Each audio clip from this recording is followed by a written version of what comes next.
Hallo, hallo. Schauen wir mal,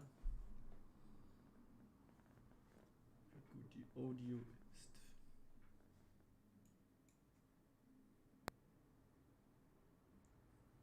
Hello? Can anyone hear me? Let's see.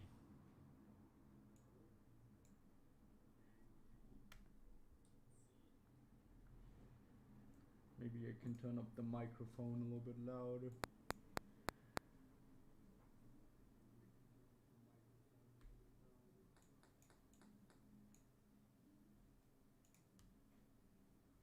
Hello. Wait a second. Gonna edit the title. Testing mic.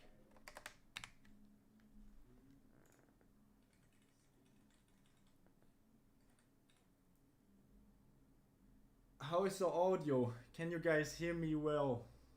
I'm asking.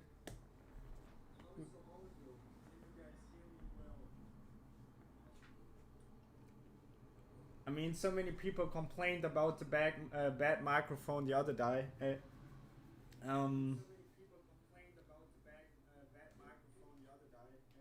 So yeah, I'm trying to fix it now, or at least I got a new microphone, and yeah, hopefully the audio is much better now, and people can understand me clearly, and don't need to kind of figure some certain configuration out or something like that. I'm just doodling a little bit. I'm not gonna like seriously stream something educational.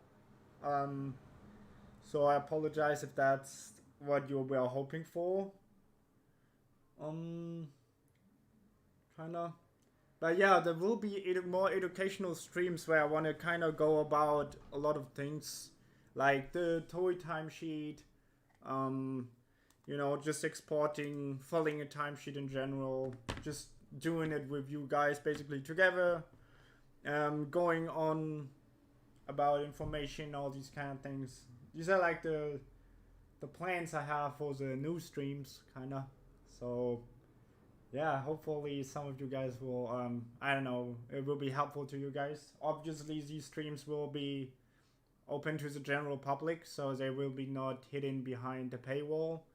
I might be doing some more streams where I maybe work on personal projects from October onwards, and then I'll be working, as those will be a little bit more exclusive, so you might have to pay a little money to get to see those. But I'm also planning to do quite a lot of streams that will be accessible for free on YouTube. So we are kind of finding a balance. So in case you want to have more, I would be grateful for like a little bit of financial support, of course, but obviously I will also give you the chance to learn on your own with the things that I'm giving you at hand, right?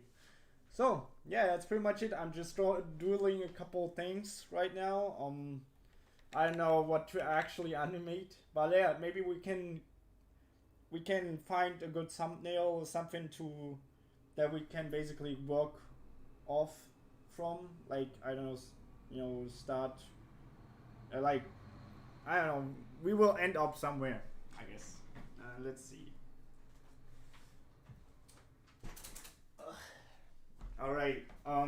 I haven't been streaming in ages, so I apologize. Also not really, I don't know, too confident in streaming in general. It's just not that much for me. I'm trying to do it more like for you guys, kinda, because I feel like because many people giving me many good, positive, you know, feedback to the streams. And so yeah, I just want to create streams that actually are helpful. I mean, as I said, if it was for me personally, I wouldn't stream because, as I said, I don't feel that comfortable with it.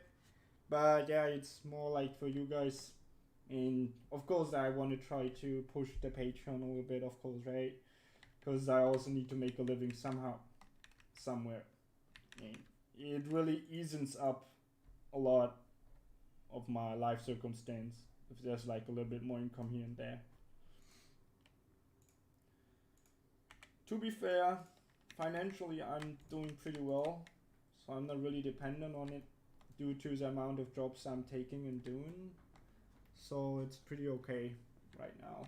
But yeah, the dream is to actually not work that much at all and just, you know, create personal shorts. I don't know, just create things that will be fun to watch or like just helpful. And it would be nice if I could decide on my own when I need to work and when I don't, kinda. And don't need to always, you know, think about the next deadline that might be, you know, lurking around the corner, right? So yeah, the dream is basically to be essentially independent and free and be more selective on the things I can do or want to do, so I can, you know, spend more time just doing whatever.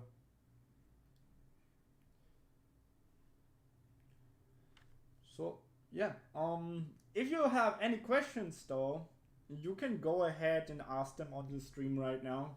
So you can take the opportunity to just ask whatever you feel like, and I'll try to respond to most of it.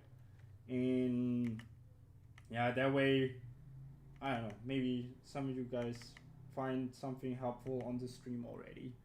I'm using the Cintiq 16, Jonathan, from Wacom, basically. I can write it down in the chat in case my pronunciation sucks ass. Is the one that I'm using. Also, thank you for your kind words, right? How to use time shots. Yeah, for the time shot thing, Stefano, I want to try to do another stream. I'm not really that great when it comes to doing notes and notations in general, but I know like I feel like I do at least know the basic foundation that is necessarily or that is useful. So hopefully, I don't know, I can at least give you guys the basic stuff you need to know, you need to look out for, and that makes it easier for you to kind of just figure these things out. Yeah, I don't know what I'm animating. I'm just doodling for now. I'm trying to find a good pose or maybe a good short composition or something that I can work off from. So please bear with me. I'm not sure if I will even animate that much on the stream today this time, but I'm trying to thumbnail basically right now. Looking for compositions, just looking what's inside my brain and what I can use actually, kind of thing. Just brainstorming and letting, you know, just having some fun drawing, pretty much. How do you feel working on Shizuka Storyboard? I feel great actually. Mr. Shizuka is extremely informative. He has a lot of information to share. His feedback is extremely detailed. And he has a very, very strong vision of what he actually wants and want to go for. And even that's the case, he still allows people like Vincent in Anikari or whoever's, you know, working with his boards a lot of freedom. And he is very happy, I think, with most of the outcomes and how his boards are handled so nicely. Hone on the last episode on 1114, 1115, he helped me out a lot, of course, with his corrections.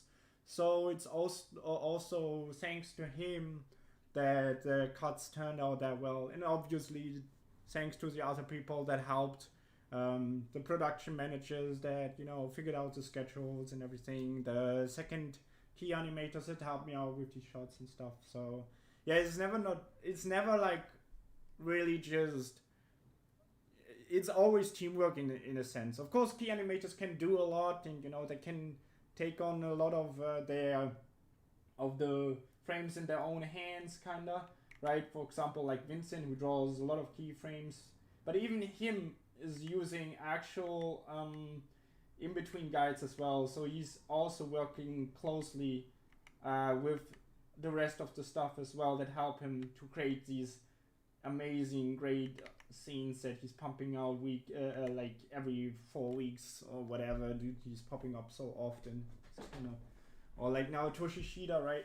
It's always, you know, a lot of teamwork. The in-betweeners and the cleanup artists are basically the guys you will always need to consider when working on key animation. And you also need to consider that not every studio you're working with will give you like the benefit of extra amount of freedom, right? Because you cannot just do whatever you want. You kind of need to at least work with them in some way or another, right?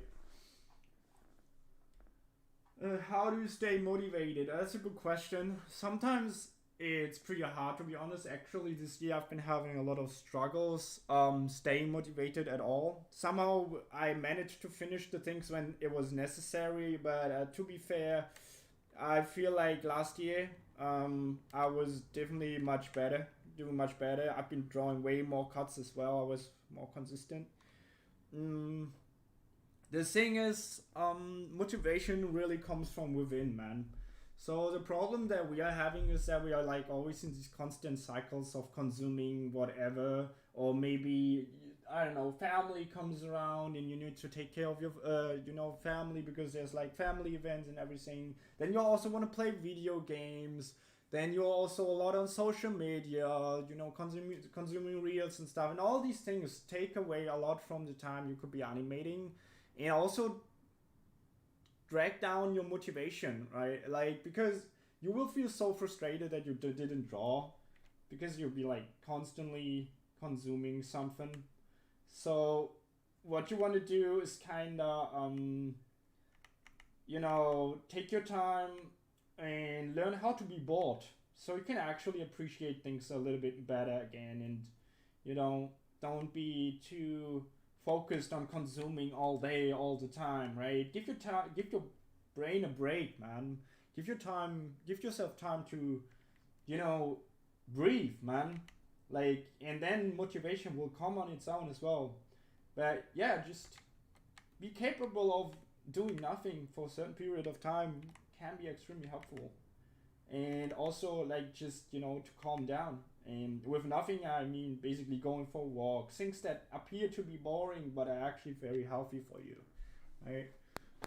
So yeah, I think all of these things, recharging your energy, kind of getting some good fresh air, can all be extremely helpful to stay motivated, because you can give yourself time to think about the subject you want to do. And that also means you can actually prepare yourself to focus on that individual thing. Sport is also really good as well. It will also help you to improve your actual, brain power, kinda.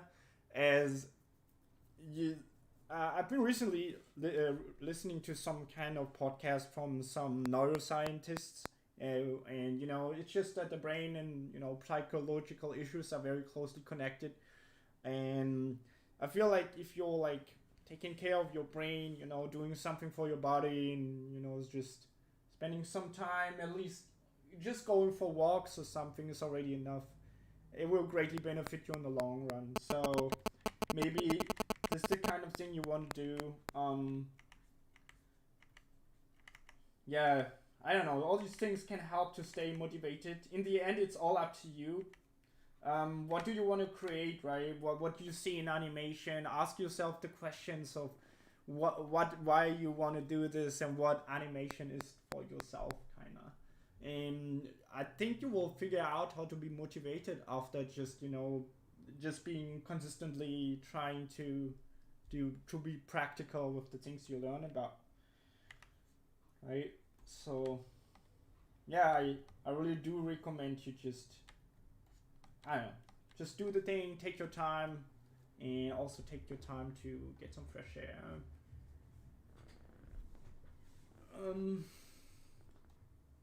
How do you stay motivated? I used the normal Cintiq 16. Ich nutze das normale. It's a German question, so I'm responding in German. Sorry. How do you storyboard animated your slow motion? So I tried to do, but it's terrible. Yeah, the thing is that most of the time when you think about these slow motion shots, right, people are like constantly drawing too many frames, right? They don't leave much to the in-betweener, but they also do not really understand how they can control certain lines. For example, let's say, let's actually animate something like that. That's a good idea. And we can just use that. So let's say, for example, I have a slow motion shot of, you know, a character's face close up, just moving in towards the camera or something. So you don't really need to animate many keyframes on that, right? For example, let's say you have your character is kind of, I don't know, you have like this extra dramatical close up and zooming in onto the character, and the character's face is like flabbergasted or some whatever the word is. Can't even pronounce it.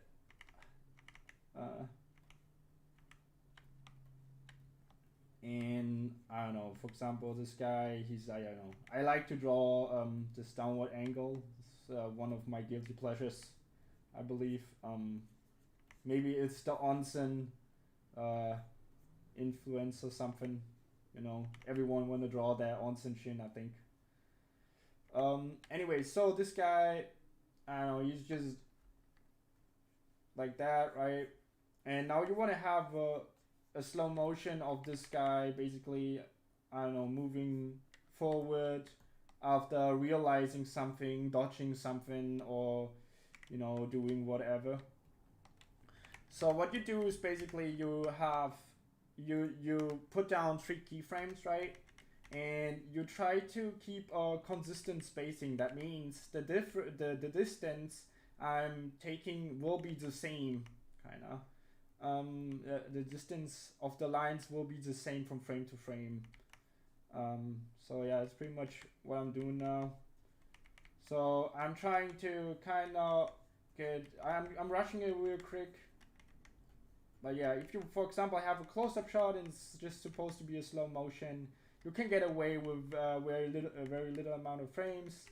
Kinda, what you want to look out for, that you kind of have the same amount of lines, or maybe at least, you know, similar shapes to the previous frames, right?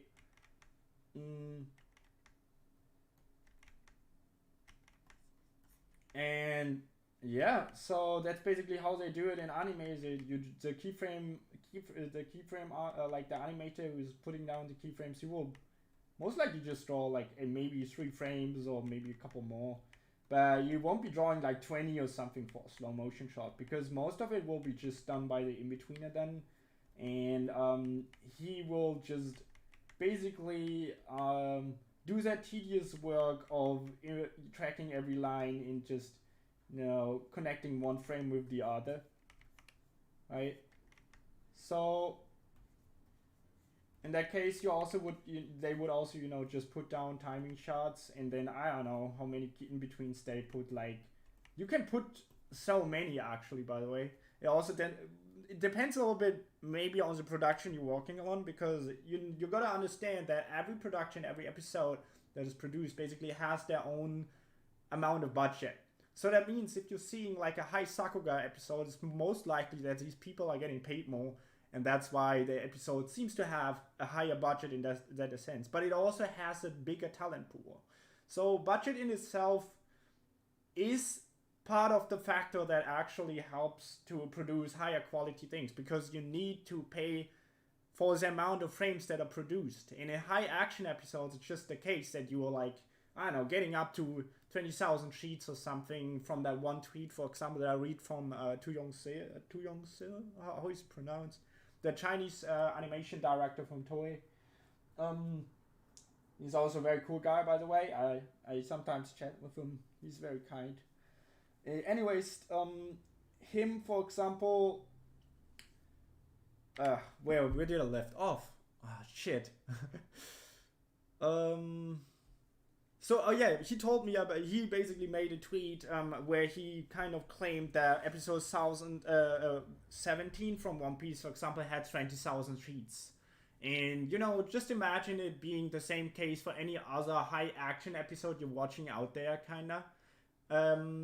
Or like that's produced, basically. It needs because many good animators or many action animators use many frames, there's also a high chance there will be a massive amounts of cells basically drawn. Let's see, maybe there's more questions. Do you live off the animation industry? Yeah, I'm actually full-time living off working for anime, actually. So it's just how it is. Oh wait, there's so much more question. Holy shit, there's so many people. I didn't realize. Do you still do movement studies like tricking? Unfortunately not as much as I used to, as I'm basically constantly working on new cuts, and I'm also just fairly lazy. As I said, this year I haven't been doing too well when it comes to productivity. It's still enough, but not as much as I wished for. Would you say you can live with to be an anime? Yeah, that is basically what I just answered. How long it take to finish like 30 seconds of Gengar? That depends, man. If you basically have a Gengar where, like, I don't know, you have 2 still frames and the characters are just talking, probably not so long, right? You probably, I don't know, can even wrap it up in a day if things go work well. But if you're having like a 30 seconds shot full of movement, full of acting, full of, it doesn't matter if it's either like super complicated acting or super complicated action, it still will take so long. In acting, mostly the problem is that things are very tedious and things are very accurate when it comes to keeping things inconsistent, you know, tracking the folds or like animating the folds, being very mindful where you put down the lines. While in action, you have so much more flexibility, and when it comes to, you know, being, more abstract.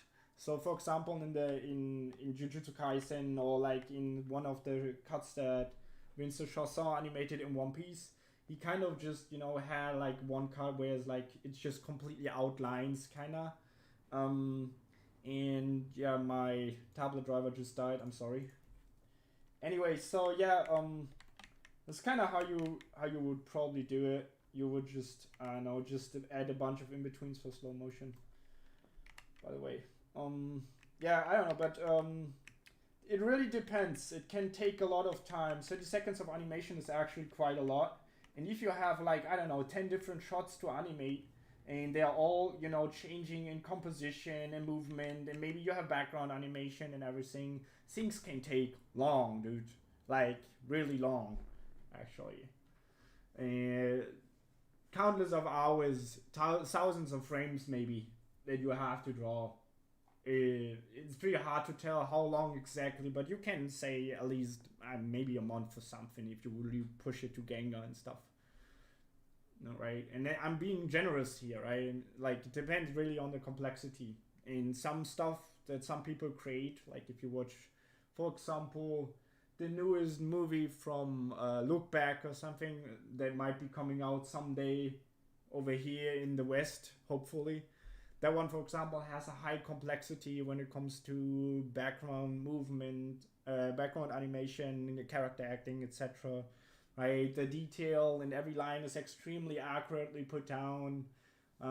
It's the same for like any other Ghibli movie or any high quality produced movie out there. Kind of, I don't even want to know how many months they might take actually to draw like a couple of cuts or something when there's like 200 characters in one scene. That's just insane, right? It can take so long, dude.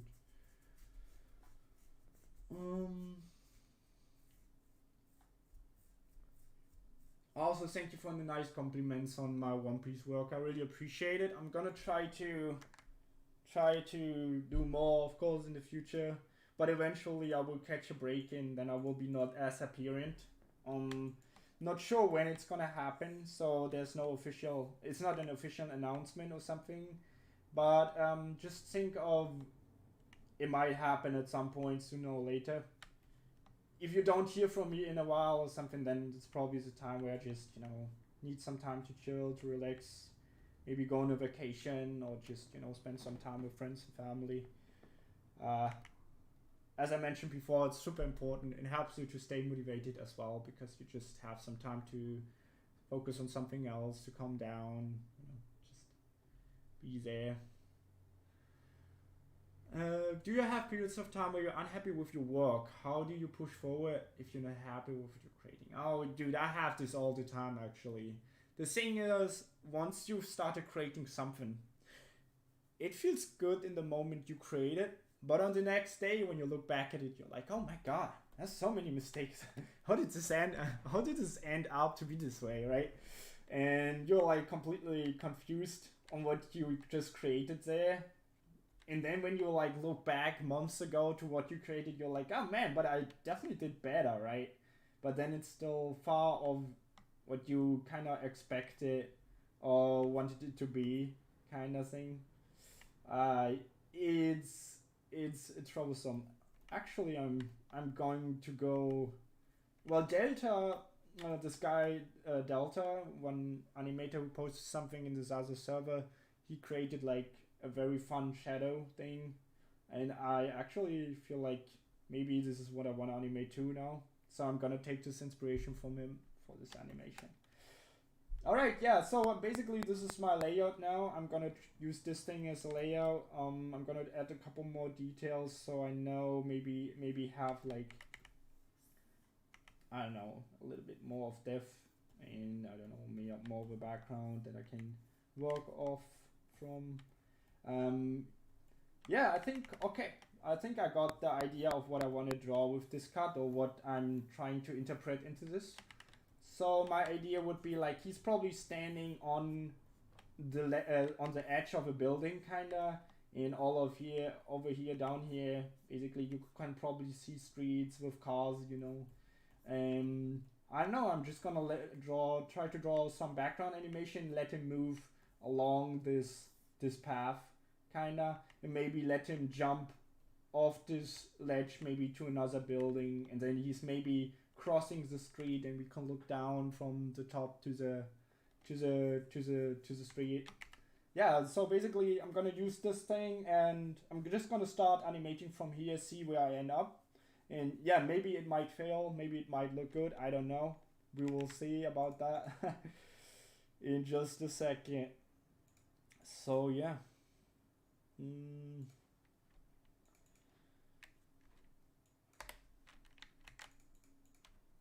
I'm gonna try to answer some more questions. Well, so there's a question from Zeta Boy. He asked in German if there is a special tip for how to draw your characters consistent, even if there's time. I think keeping things consistent is in general a pretty hard thing to do, especially if there's a lot of frames drawn. That's why many frames getting cut out from 4A animators, because things are not consistent or like the intention is completely missed of what it's actually asked for. And so yeah, for consistency, keeping things consistent, how would you do it in the best way? Well, it does help, for example, putting yourself a sketch or something, of a base, basically an original drawing of where you can see what size your character has and etc. Another thing that helps is the character sheet, of course, right? The character sheet will give you all the details you will know that you need to kind of figure out and everything. Yeah. What else? Oh yeah, the rest is mostly probably just practice, you know, keeping things, being capable of understanding forms, shapes, and tracking the silhouette properly. Just, you know, keeping the lines of the silhouettes, tracking the lines of the silhouette properly to kind of just, you know, keep things in check. Another thing that, for example, Roadsign does is he's basically tracking the points of the individual parts, and then he's connecting these points to keep a very steady volume. So he's basically tracking each individual line or each individual point very effectively. And that also gives his idea of animation a very strong feeling for volume. A lot of people, for example, confuse this work with CGI on the Garb punch on the Garb punch on the takeoff on episode 1114. So yeah, maybe, I don't know, try to apply these kind of techniques, or I'll try to understand these kind of techniques, and I will greatly help you with consistency. Or yeah, if there's time pressure, of course, right? I don't know, you just gotta finish it somehow. Maybe you gotta pull up some all-nighters and go wild. Sup Chris, hope you're doing great. I'm a new sub and I adore your work. Your animation looks amazing. You've constantly become one of my faves. I wish you even greater, very successful career. Thank you, Seijuku. That's very kind. I appreciate that. How do you warm up to for animation? Just do some gestures. Yeah, I mean, yeah, that's something you can do. You can just basically animate gestures. It helps a lot all the time, in my opinion. Just getting things in motion, keeping things simple, trying to figure out, the flow of the movement, etc. Also, it helps to just let go of some steam, kinda. So basically, if you feel pressured or anything like that, and I don't know, it just helps to turn off your brain, just draw very loosely whatever you have on your mind, kind of. That's why I also kind of miss to do personal projects, because I basically just started all the time from like a blank canvas or just from an idea, kind of, and then just animated whatever. It really just helped to just feel a little bit better. I think doing things for yourself just feels good, but it's also even more harder to do these things for yourself when you're like constantly working, I feel like, because I don't know, maybe you lack appreciation, or maybe you're just too much into the other kind of way how work is kind of done and handled. Because you're like following certain steps all the time, right? And then you're all of a sudden you're completely free, you're completely loose, and you gotta like do all these steps yourself, kind of.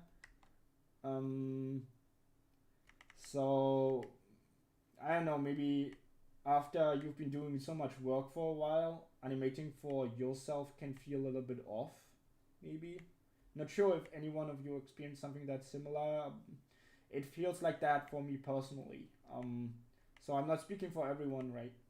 Just trying to kind of just express my own thoughts and feelings towards it.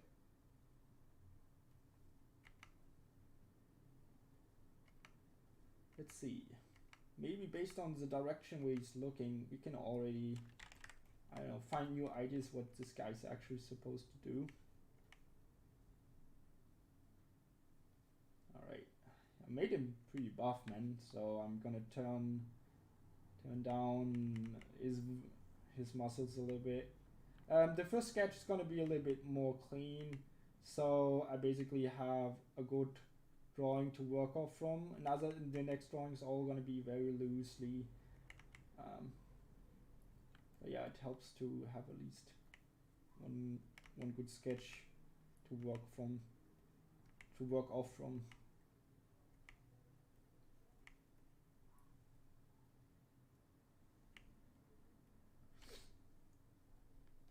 Let's see. My microphone is sometimes clipping. Oh, is this really bad? Is this happening often? I might have to fix some of the configuration, then I apologize in case sometimes I just cut off. I still, as I said, I'm still testing the mic. This is what the stream is for.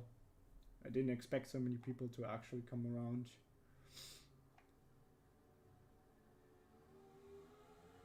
I think in terms of drawing animation, is perspective more important than being anatomically correct? I would say for anime, yes, kinda, because in anime they don't always use like, the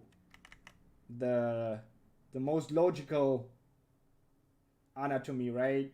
There's a lot of stylization you can get away with. For example, if you look at the works from Trigger, right? I believe they care a little bit less about anatomy in some cuts, and more, I don't know, more push the exaggeration in the shape language, in the gesture, in that kind of thing. But of course, there's also somewhere maybe they even enhance their anatomy by a lot to even more further express or go ahead. You go much further, you know, and I don't know. Maybe I think it definitely does help to have a broad understanding of anatomy, at least know where every muscle is kind of placed. You don't necessarily need to understand what the muscle is called, but at least knowing that it's there or something might be extremely helpful. So I know if you're like going into the gym, it will definitely benefit you in terms of understanding of where your muscles are, which muscles you can actually train, and how some of them function. So that might be actually very useful to just, you know, go do some sport, do some workout, and, you know, get a little bit closer to your body. I know. I actually gotta start working out again. Also, I think his leg is extremely disconnected, so I'm gonna pull this a little bit more in. Alright, yeah, so first frame took a little bit too long, in my opinion, already. Sorry for being so slow, I'm too focused on talking, kinda. So yeah, now it's the thing, maybe I go ahead and animate the BG on another layer. So that way I can save some time drawing the some of the frames of the BG, and then just gonna key out some of the positions instead. We're also gonna do like some kind of Sakuga pan. So basically what we're gonna do is, instead of actually moving a camera or attaching a camera, we are actually animating the camera, right? Basically animating our characters moving with the camera. That's kind of the plan.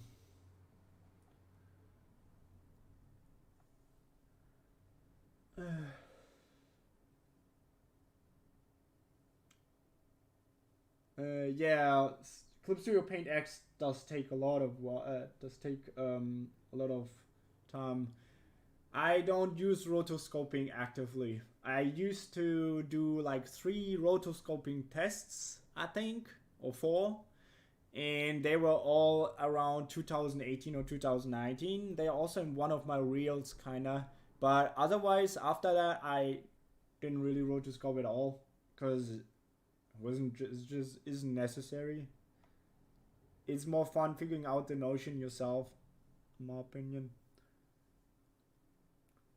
Do you ever trace with the model sheet on a transparent layer? I had animate trace to help keep things on model. Yeah, so it makes sense if you have a character sheet and you're tracing basically over the character sheet to, you know, break it down into some kind of base, or, you know,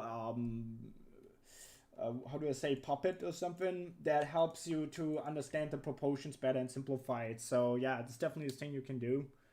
If you're having like a professional work, go ahead, trace over your model sheet, dude. Figure out how to draw that kind of character in any way possible, because that's basically your job as well. Just drawing the character in some way or another that is useful. So yeah, Desmondo.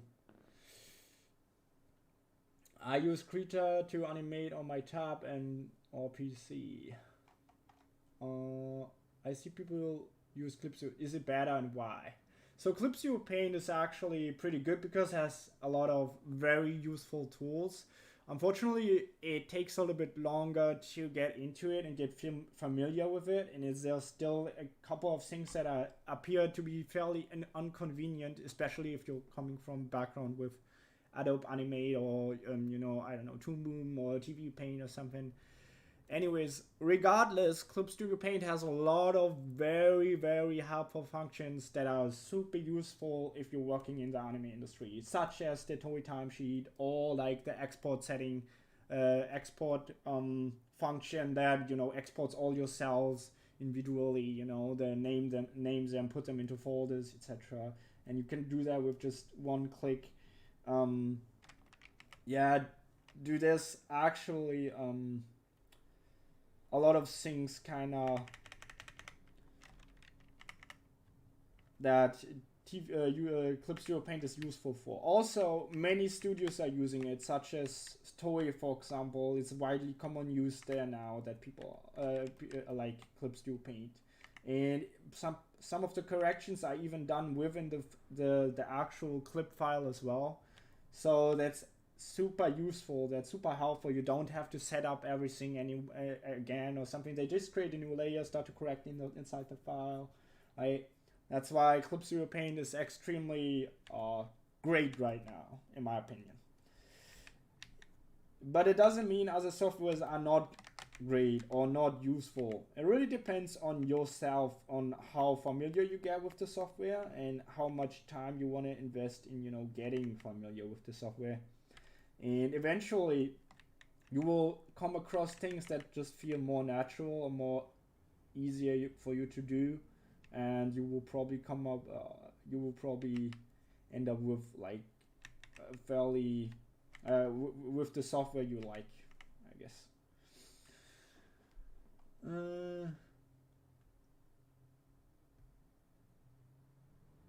How do you analyze reference video? I basically have stream on this. I'm not sure if this is still the same sort that it, like if I'm still supporting the sorts I had back then. But essentially what you want to do is you want to take the things that you really like into I mean, you want to observe the things that you like a lot or like that inspire you. It can be anything. It can be live action movement or animation from certain animators that you really like. And you want to try to analyze on what they do. Basically, essentially going through their work frame by frame and trying to understand their use of timing, their use of shapes, their use of camera, etc. And once you've done that, you basically will have found a couple, let's say, observations, a couple things that you notice, kind of. And so what you want to do is kind of use that information or like these things that you observed from it and try to apply them on your animation. That's kind of how I would work with references most of the time. What you also can do is you can also just try to reanimate the thing frame by frame, right? And, you know, label it as a study or something.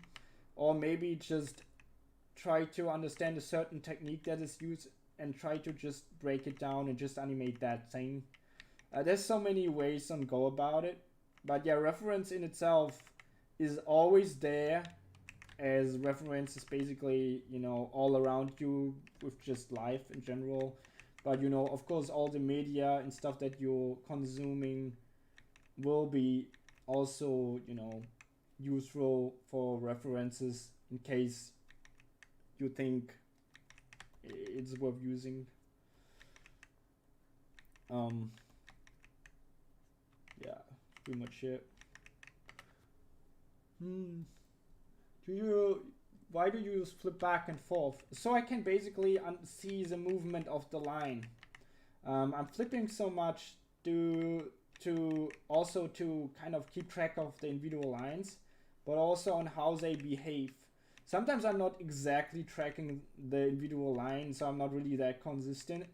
But it also gives a little bit of, you know, loose feeling to your work. And yeah, just flipping back and forth is just a general technique in animation that everyone should use, in my opinion. It's just so useful and so helpful, and it also makes you keep track of all these kind of little details much more easily. So yeah, what I'm gonna do now, for example, for now, I'm gonna try to shift the weight on his knees. So he's basically looking, kind of preparing, and then I'm gonna kind of let an object or something come in from this kind of side of the screen. Hold on a second, I'm just gonna draw like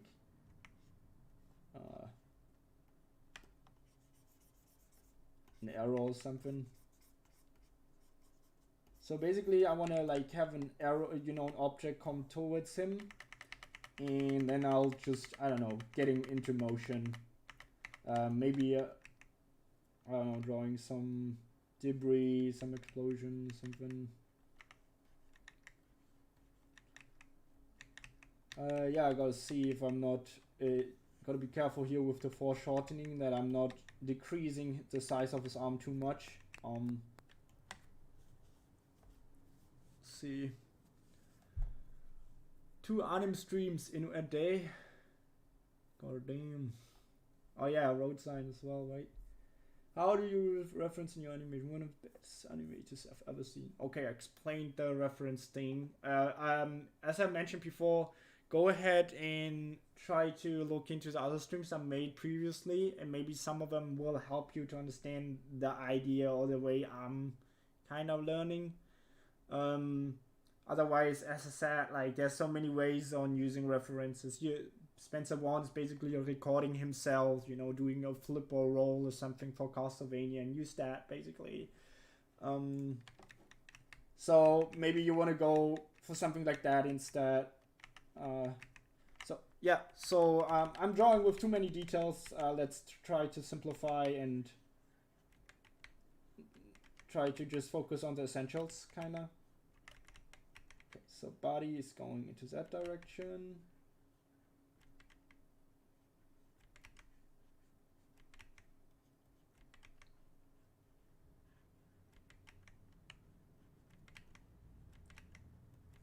He's, as I said, he's bending a little bit forward. I need to be careful with the knee, that I'm also keeping the foreshortening. The thing is, I didn't really draw a grid. I think it would help if I drew a grid, basically, because that way, with the grid, I can always, you know, see if the height and stuff is working out. So yeah, I also recommend to animate a lot on grids, to just animate characters in perspective, in motion, etc.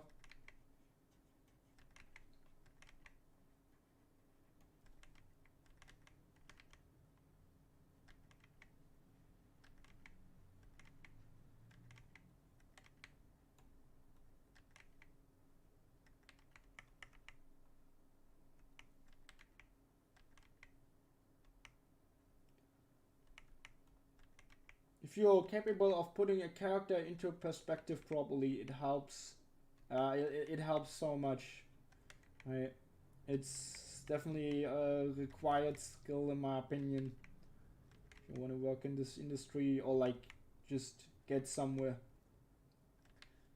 Flat drawings, just, I don't know, there's too many of them, in my opinion.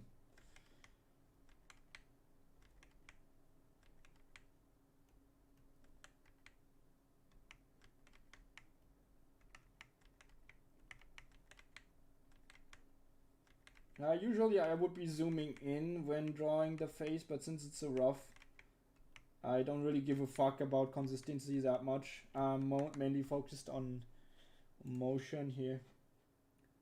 Let me just turn down the opacity a little bit more. It feels too apparent.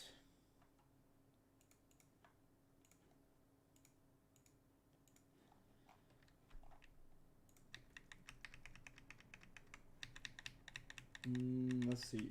Okay, I want him to actually drag the arm backwards.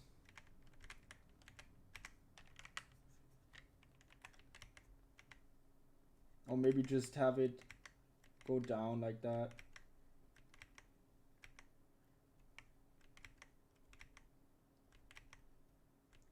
The good thing is also in roughs you can fix things fairly easily, and animation is a lot of basically trial and error and fixing things actually, until you grasp a certain thing, and then maybe eventually you won't be, that mistake will not be as apparent as it used to be, because you fixed it so many times and you came across this mistake so often. So yeah, that's basically what experience does to you, right? Just realizing things, patterns, or like certain mistakes that you've been observing for multiple times.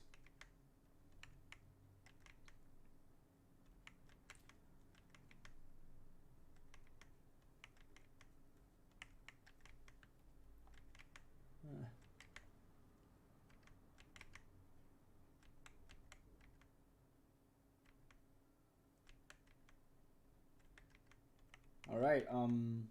So yeah, I think that's okay for the for the first part of the movement.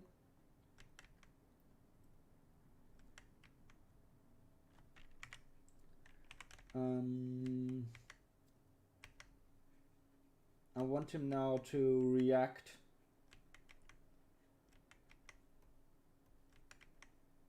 towards that certain object that we want to kind of add in. So he's pulling his arms back a little bit backwards, getting in a more tense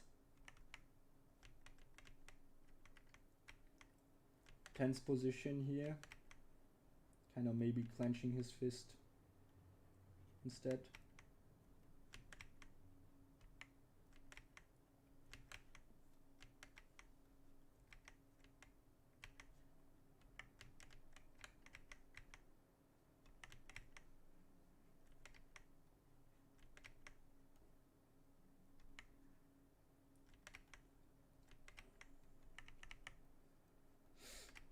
Let's see. Sorry if I respond to questions all the time. I will not be animating. I think that's mostly what you came for, right? Microphone is too low. Hold on a second. I can go a little bit higher actually. Let's see.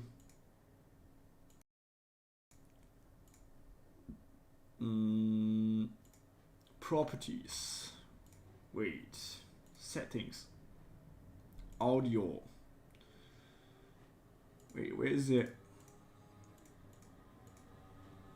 Okay, never mind. I don't think I can get it much higher actually. I'm sorry.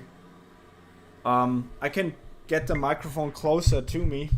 Hold on a second. God damn it. What's happening?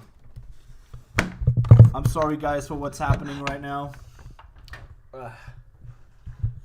Okay, maybe this is better. It's closer to my mouth now, kinda. Hello, Junie. Oh, it sounds pretty good right now. Okay. Thank you. I hope it will be fine this way.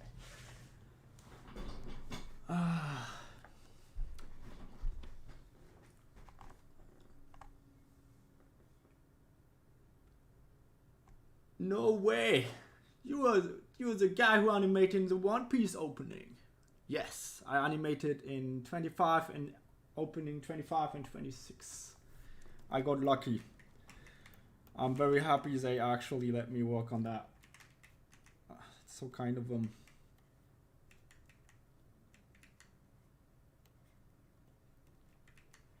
Oh yeah, I'm drawing with the G pen right now, just in case anyone's wondering. But maybe, oh no, that's not even written down. So there's not even a special pen or something. It's just a standard pen, and you know, with no anti-aliasing or whatever it's called.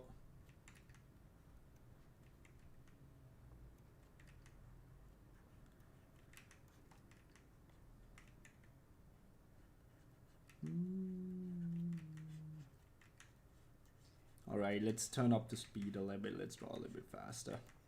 It might become a little bit more rough, but you will see a faster result that way.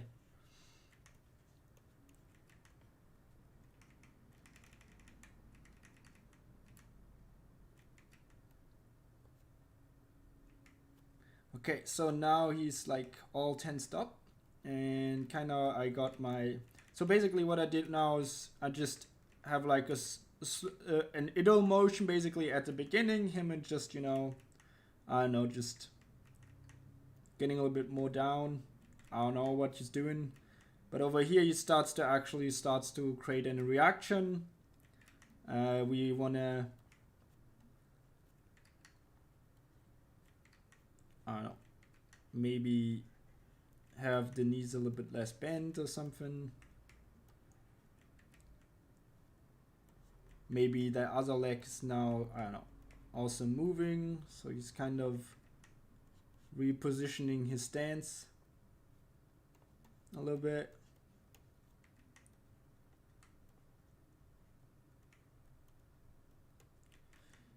Yeah, that one arm is very hidden behind this body. Okay. And now he's actually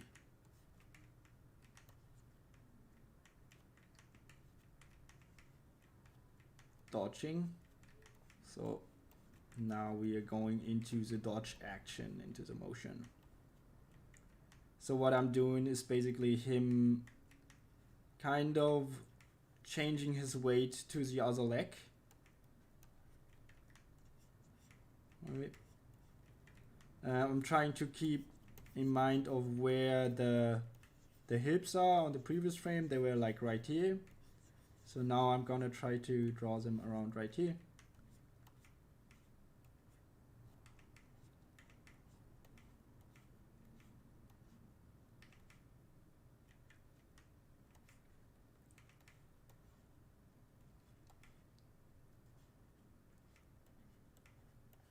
So yeah, there's not much potential for movements you could do as his space is fairly little, right? Now I gotta be careful with the resizing of the foot. That's not getting too big. Same with the legs in his original size. So I'm kind of trying to... That's also when things become messy, right? You're constantly fixing up things because you realize things, or there's things you need to pay attention to. And so yeah, so how do I... Okay, I think I'll just have him have his arm... Actually, no, I think I'm gonna change the whole pose by him actually also looking into the direction he wanna go to, and have a more rotated body, kinda. Can you parkour? No, I can't, but I can break my legs if I jump from a high place. I'd rather not, though, of course. Well, it doesn't change anything for me as an animator, probably, but you know, I don't want to have a broken leg, right? I'm working from home, by the way, in case anyone is wondering. I'm remotely from Germany.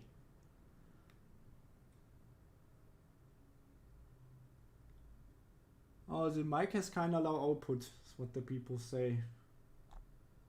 Guess it's not that great, huh? Maybe I need to figure out something. Or change something on the functions. Hold on a second. Maybe I can actually increase my voice a little bit. But then you have to tell me this. Well, let's see. Alright, I have turned up the mic volume. I'm not sure if it's like too loud now. Or if it changed anything. Yeah, but I just hope it works. Oh no. The mic is the how's it called?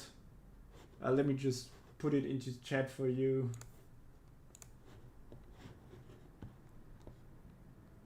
Yeah, it's quiet because I'm probably a little bit further away from it with my mouse, because it's just standing right in the room.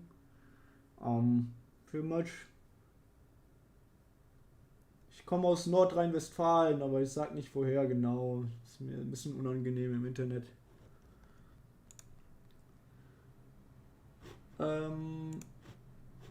The microphone is the HyperX Quadcast S. Hold on a second. I'm gonna write it down in the chat. It's kind of affordable in my opinion.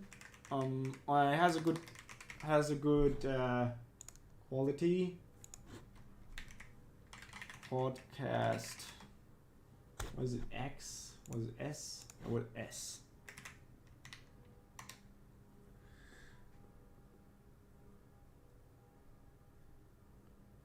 What is a tip you have for a young animator who wants to become great but I can't afford tuition?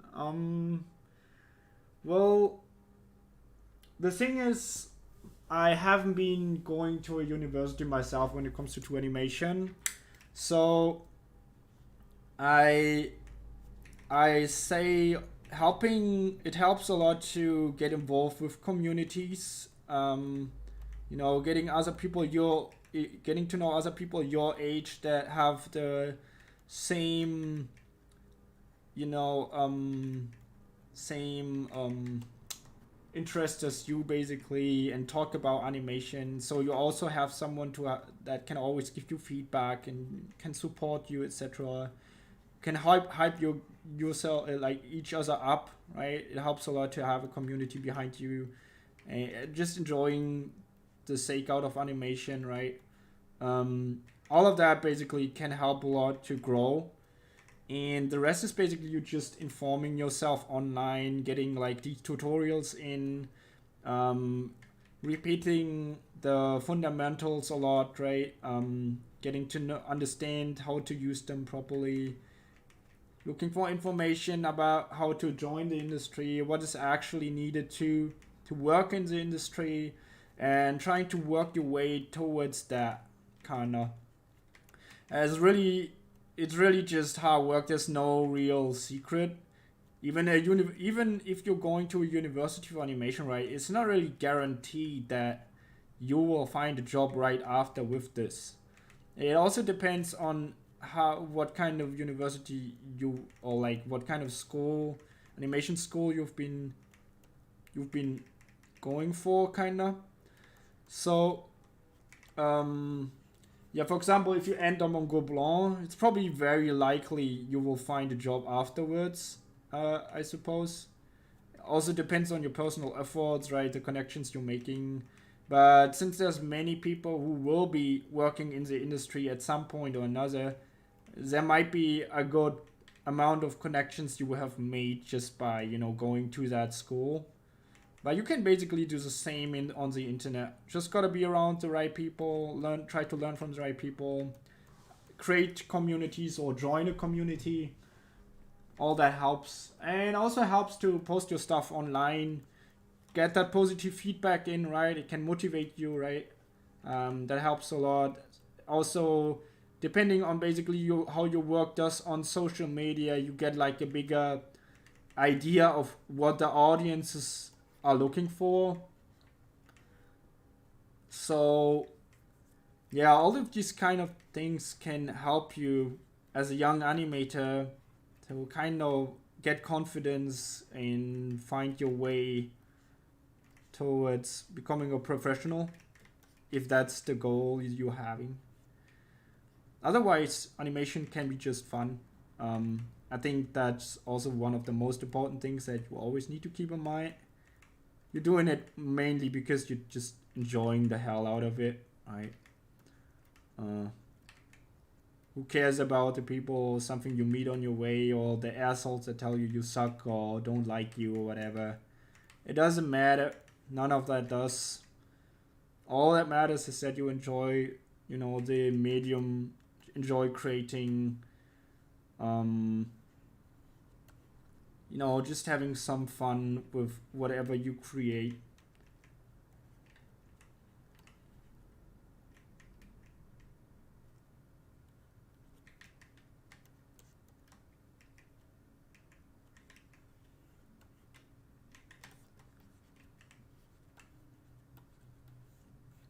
I'm just rushing out everything, so everything will be extremely rough. Not sure if you can guys even understand what I'm drawing at that point.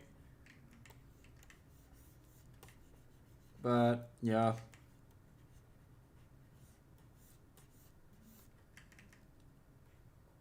Oh yeah, I have a better idea. Instead of just, you know, breaking it down, I'll just animate some kind of fire, something that's following him instead.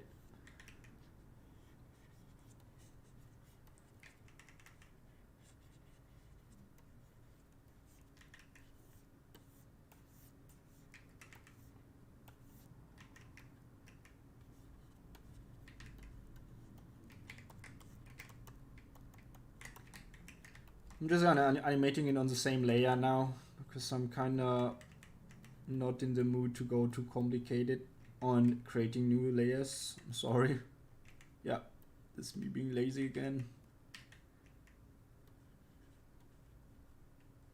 Well, it doesn't matter that much for layout.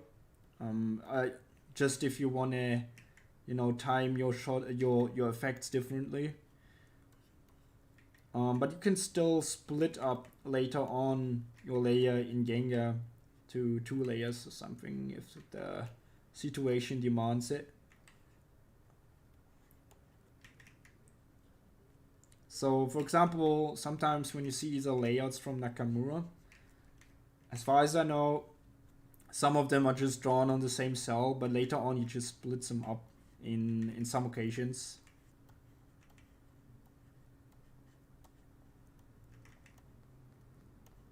I wonder how it actually works. Like, that's something I really would like to see at some point. Hopefully someday he will do, like, I don't know, an online call or, I don't know, teaching thing or something. That would be crazy.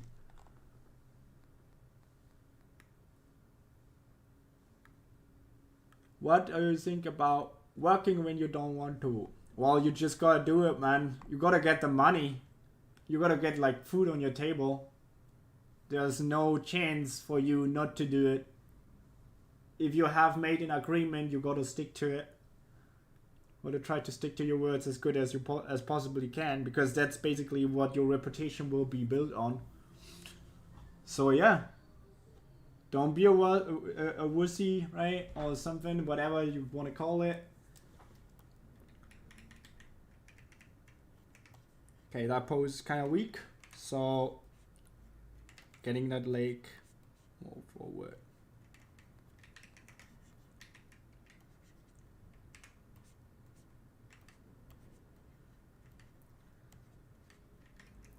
If you, like, don't want to work, right, and you don't feel like drawing, but you're only drawing for yourself, right, and you don't necessarily need to deliver something in time, and it doesn't matter what you do, man, then you can just stop animating if you feel like it.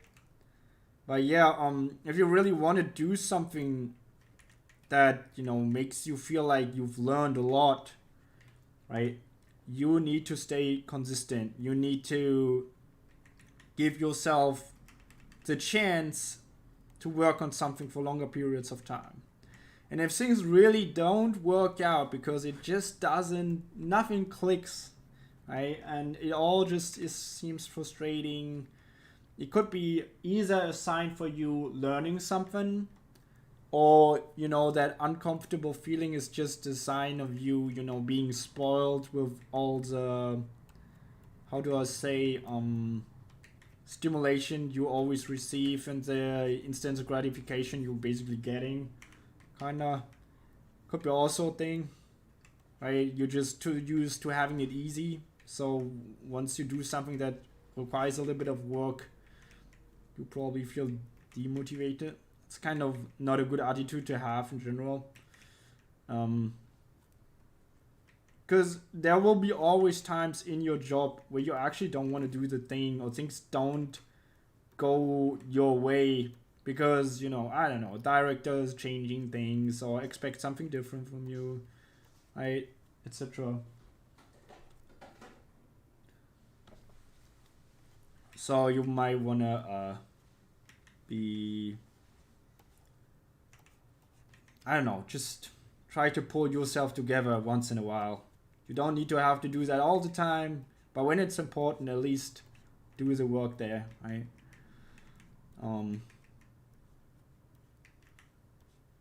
I mean, you want to live somehow as well, and that requires you to do things you might not necessarily love or like.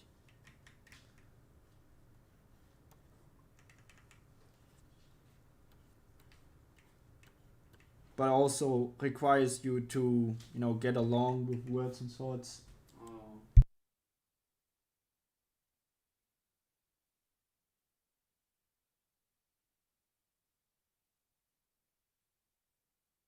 I'm sorry, my brother just entered the room, so I muted myself real quick. I have to. He came around to pet the cat. Right?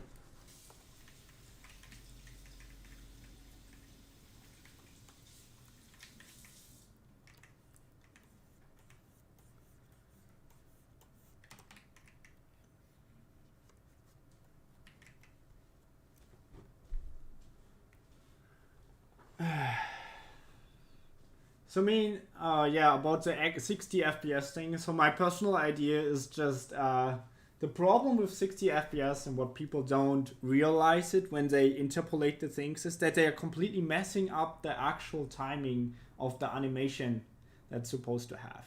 And it also destroys the complete feeling of weight, of power, and the focus on these individual frames, right? And that's why interpolation generally feels off and jarring kind of. Another thing is that it doesn't really create new frames as well, but it just blends frames together, which gives that ghosting kind of feeling, and it's just unnatural, right? So yeah, anything AI related or anything AI assisted, that's kind of trying to figure out things that are completely like all these lines are drawn by with a lot of human choices. The software is not capable of realizing and understanding that, and that's also the reason why I don't think 2D animation will be in danger for now when it comes to AI. In general, I think AI is probably gonna become less in the future. At least what I hope, with the upcoming lawsuits that is, and the investigation that's happening already in America. I think Carla Ortiz or whatever is her name, she made a lawsuit, a first class lawsuit against AI in America. And yeah, they went so far that they even won, that the judges with them, and they actually get the chance to look into the sources and everything. So yeah, maybe in the upcoming years there will be a lot of lawsuits coming from against AI actually, and that's also good because the way AI is going, there will be no privacy. There will be a lot of fake leaks and a lot of problems with information, because so many things can be faked that easily as well, and people can be kind of just faces of people could be just used as, I don't know, on pornographical content and everything.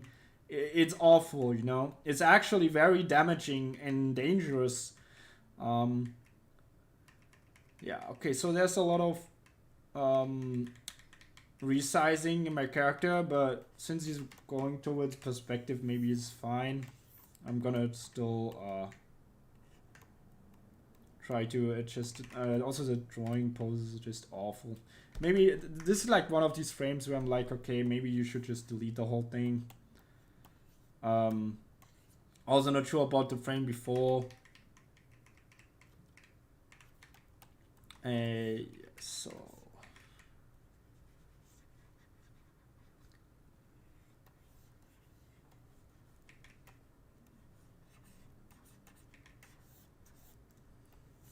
hopefully AI is gonna get less problematic and people realize how actually trash most of it is, as it's all completely based on things that are already out there, right? There's nothing new to AI. It's just, you know, collecting data, putting them together, and try to create something new. But it's all just based on things that already exist, so it will never feel really original in a sense.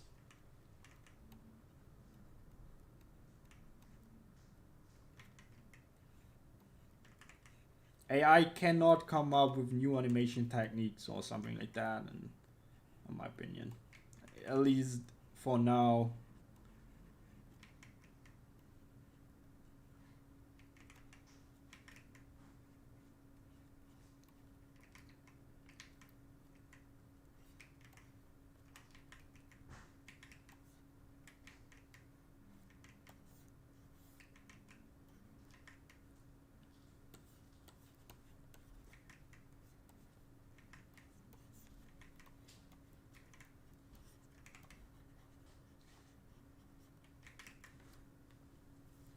It's only good for memes. Yeah, AI is basically supporting the whole brain rot in memes. That's true. You can create a lot of stuff. I'm not animating on once. I'm sorry I cannot show my timeline because I'm afraid if I share my screen or anything more than just this window, I will be leaking something. So that's why I rather play it safe and only screen share that one particular window. Might change it in the future, depending if there's no more work I need to be careful with, right? Yeah, well, I always need to be careful with certain work, but you know, you get what I mean, kinda. Just not accidentally opening the subview or something, whereas basically where I basically, for example, have character sheets of certain characters I'm not supposed to show, etc. Right? Because as soon as that shit is screenshot, it's kind of like a leak. That's not cool. I need to be extremely careful. I know.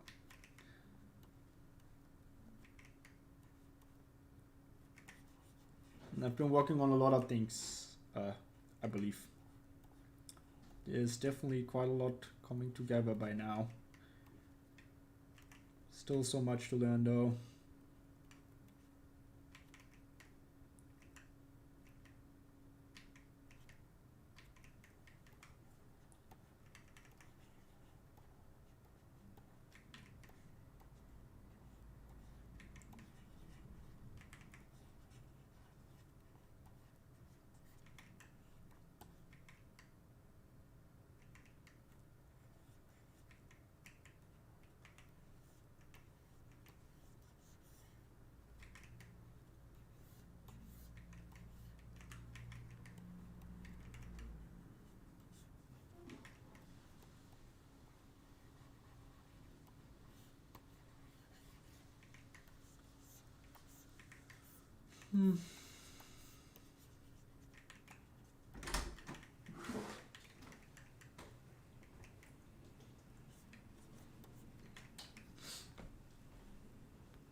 Do you think there's the best animator in the world right now?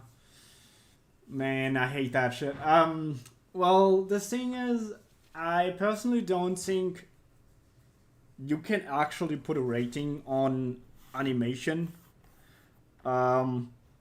Of course, you can have a bunch of people coming together and say, hey man, that was the moment for me, right? That was, for me, the best moment. And that's okay. You can have that personal opinion on animation. That's totally fine. You can have your favorites. However, in my opinion, the thing is, it equals, you know, putting people on a pedestal. So I'm rather not choosing favorites. Of course, I say, oh yeah, I like this, or I like that, or this one is very apparent to me right now and I want to study this and learn more from this, right? But I don't really necessarily think I have a favorite animator anymore. Like, I just drive away from the idea of having favorites in general, as I feel like it's kind of dehumanizing and objectifying the person or like the animator behind it. And I personally speak myself out against this very openly, which also brought me a lot of troubles, I think, because people interpret or misunderstand, right? I mean, I don't tell people to not have favorites, right? But I personally, for myself, I think it would not be healthy to be favorizing anyone or over anyone else, as we all have the same value, right? And every animator, right, has a different way of approaching animation or doing animation in their sense. So they are great at whatever they do and however they do it. And you going ahead and saying this guy is better than this guy means that you also would want to learn less from that one guy, because you just think that this guy is worse, right? You don't give him as much value by just telling yourself, hey man, this is not my favorite person. There's not much to pick up. And that's what I really try to tell you guys, that it basically in my opinion, that sort of having a favorite kind of closes the door for you to learn from so many other things, or like to experience and appreciate other things, because you're so focused on having that one particular favorite, right? So yeah, that's basically just my thought, my idea on this. Don't count me for this, like, or maybe, I don't know, like, make your own thoughts, right? Make your own idea. Think about if it feels right to you, and think about how the person that you basically adore so much would feel when you would basically tell them, but hey man, I don't think you're as great as Vincent Chasson, or something like that, right? I think that's not cool, in my opinion. Of course, Vincent, for example, he's one of the people, he's been working extremely hard, man. He's doing so much for One Piece, and he totally deserves the recognition he gets. 100%, right? But I think it's just unfair. I think Vincent wouldn't like it if you tell people, hey man, but he's not as good as Vincent. Because what if Vincent actually likes that animator and he's like, but he's a great guy. Well, why would you say that? I don't even think he feels that way, like that he's better than anyone. I think he's mainly too focused on just learning for himself, becoming a better person for himself, than becoming better than anyone else, right? And I think that's also what people need to understand if they are like fanboying animators in general. And I think that's also a mistake many people do, that they are like favorizing certain certain athletic sports, like, I don't know, football or something, that they're like, oh yeah, this soccer player is better than the other because of these statistics, etc., etc. But yeah, these statistics surely tell you something about the quality this man is giving off, but it doesn't necessarily tell you that this guy must be number one, right? I mean, I don't know, it's like the same conversation if you would have like, but yeah, Messi's better than Ronaldo. Who the fuck cares, bro? They're both world-class players. Like, they both have been doing so much, right? And they have been there because they are like, I don't know, just working so hard for it, right? They probably just grew up with soccer, love soccer, like football. Sorry if I said soccer and you don't like that. But yeah, it's just, they just want to enjoy that sport, man. And they just do it because they fall the love of it. I'm not sure if their motivation is to be better than someone else. But their motivation for sure is to win the game. And to win the game means to actually play with the other people in your team, right? You cannot win a game alone. And it's the same for animators. Vincent Chasson can create tons of key animations, but bro, he needs that guy who cleans up his work, who's coloring it. He needs the director who's like, I don't know, doing compositing, etc. So saying, I don't know, this whole favorite thing, it really just, I don't know, is a hard question for me to answer. Of course, there are things I really like, and there's definitely people I'm looking out for a certain period of time and giving extreme attention because there's so much to learn from them. But I would never go ahead and say this is my favorite thing. So yeah, that's pretty much it. That's basically what my thought is on that matter. I apologize that I don't have a favorite and cannot give you a proper answer. But yeah, I just like a lot of things. In my opinion, they are all every soccer player who plays at least Bundesliga 2 or more or higher, right, is a goat in itself, because he just gets paid for playing football, dude. Like, honestly, so that's already an achievement, and you just gotta recognize that. Everything is teamwork, yeah. Most of the thing, our whole society is basically based on the work of someone else. If someone doesn't work in the supermarket to pay you, to give you, like, I don't know, like that bread that you were trying to buy, right? If there's nobody there, dude, who's gonna sell it to you? And what about the guy who's actually bringing the bread? I mean, to the bakery, right? All of these people are needed, man. Nobody's worthless. Everyone has a job and everyone gets paid for it because they're actually contributing to society, right? So, I don't know.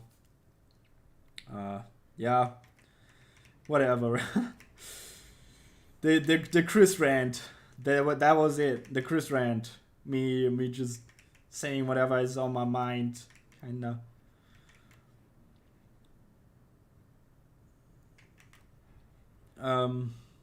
Yeah, so I'm not sure how you guys want to feel or think about it. As I said, it's totally fair if you have favorites. Go ahead. Support your favorites. I love to see that, right? Any positive support is a good support. Right, so yeah, I'll be the last one to tell you not to have favorites. That's for sure.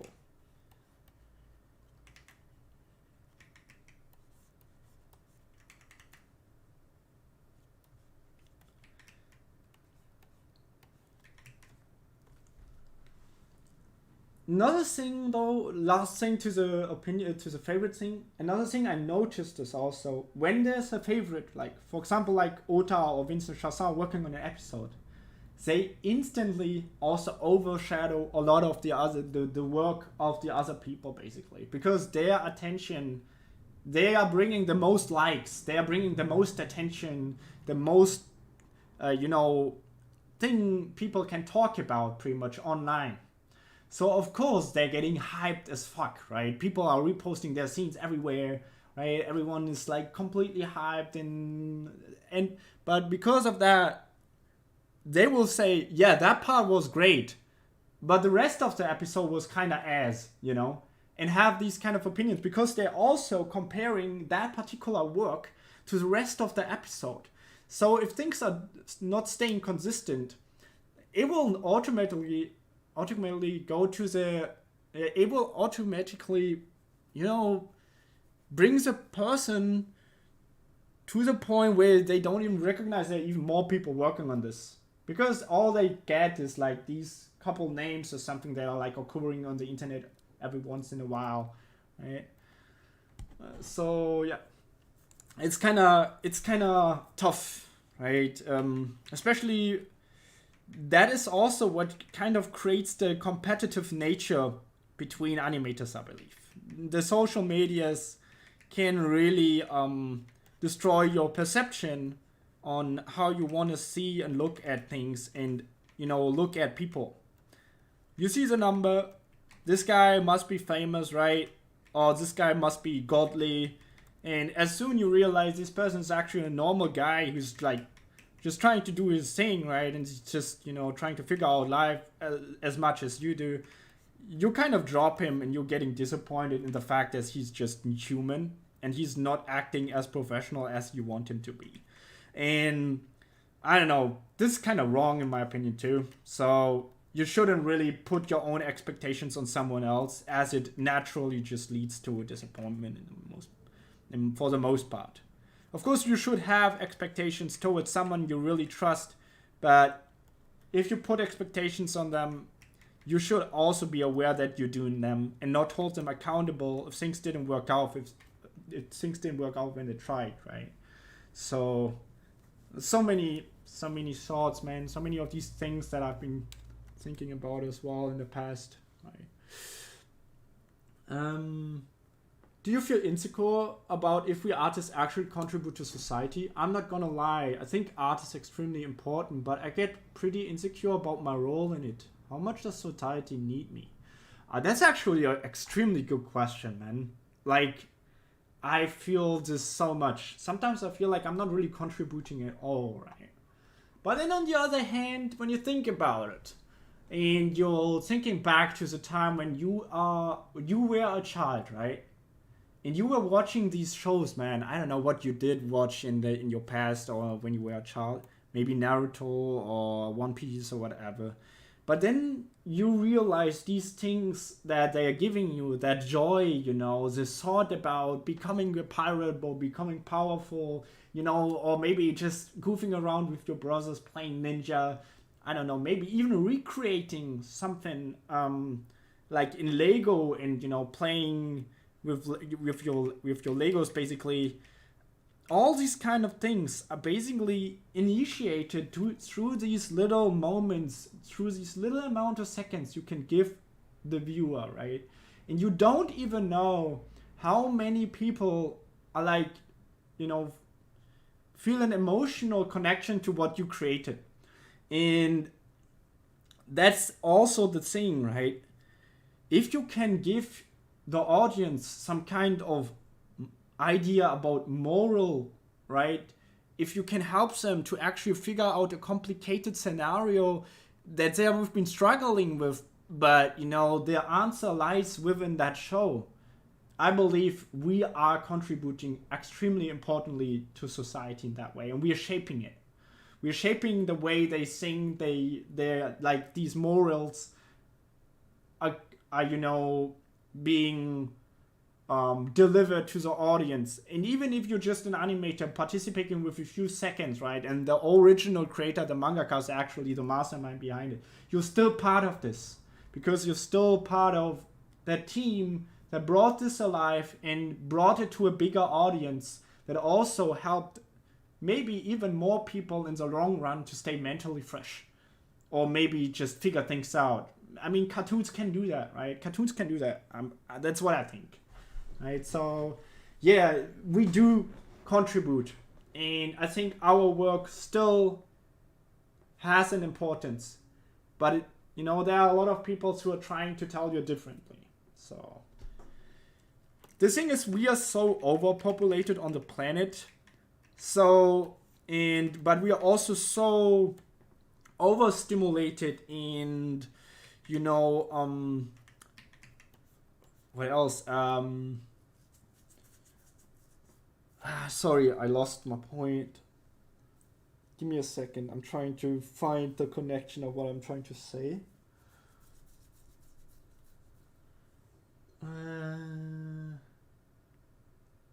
Oh, well, whatever. Yeah, we are overstimulated, I guess. Fuck. There's no more underlying nuance to this. I lost track.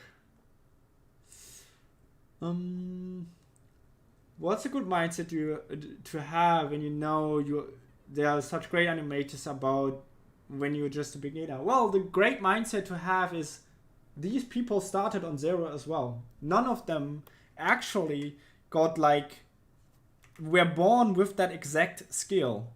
Maybe some of them are a little bit more lucky to pick up on it, or maybe had a much more deeper interest early on in their childhood, right? But it doesn't necessarily mean they're more talented, right? It's like just that they were just more lucky to come across it much earlier and spend their time and their thoughts on it because they simply enjoy doing it. And, you know, you gotta think about that. Even when you see the work of a Yoshinari, right? Dude, this guy has been in the industry like always. I don't know, you just started out. Like, what do you expect? Do you think you can just create things like that without even understanding anything of what this guy has been doing his whole life? There's so many information that you will never be able to access because they're just personal experiences of that human, right? I mean, that human has a life as well. That human has a family. That human is going through multiple experiences, etc. So, of course, it might be a little bit tough to understand, but try to self-reflect onto yourself, right? If you can see an improvement in your work, there's hope for you, in my opinion. That's what I would think. Of course, it's not easy. Nobody ever said it was. But eventually, you might get the idea.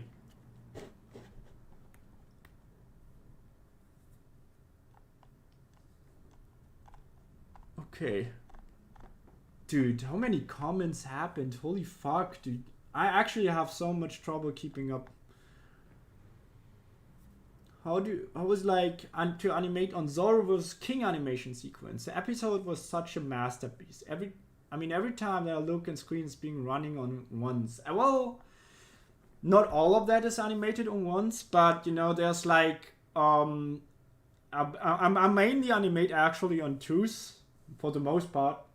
I try to add some ones here and there to greatly emphasize the energy and everything, but it also feels maybe so extremely smooth because of the amount of in-betweens that have been put down on some of the of the frames. Yeah, of course, Vincent Chasson, he animated mostly on ones because that's just his thing. I personally think animating everything on ones kind of beats. It's a little bit too much. Of course, the effort is nice and it's greatly appreciated, but in my opinion, the audience should be able to grasp what's going on the first time they're viewing it, instead of having to repeat certain scenes, right? So yeah, it's kind of hard, dude, because I'm definitely guilty when it comes to animating and drawing too many keyframes. But yeah, there will be a couple talks I had with other animators that basically told me it's okay to slow down, and to give more focus on what you on the actual drawing themselves, because when everything is moving all the time, it's hard to grasp the emotion and the expression of the character, to be fair. And sometimes you are basically sacrificing the expression and the motion for motion, basically, to make it extra smooth. And that also kind of brings the problem with animating on too many frames, because sometimes things are becoming hard to track or hard to keep track of, and it doesn't feel as apparent anymore because you only have a couple seconds to digest what you'll be looking at, right? And not every animation is kind of supposed to be made in the way that they are like, that you stop and go frame by frame, but that you actually experience a certain feeling in trying to grasp everything that's happening within that amount of time.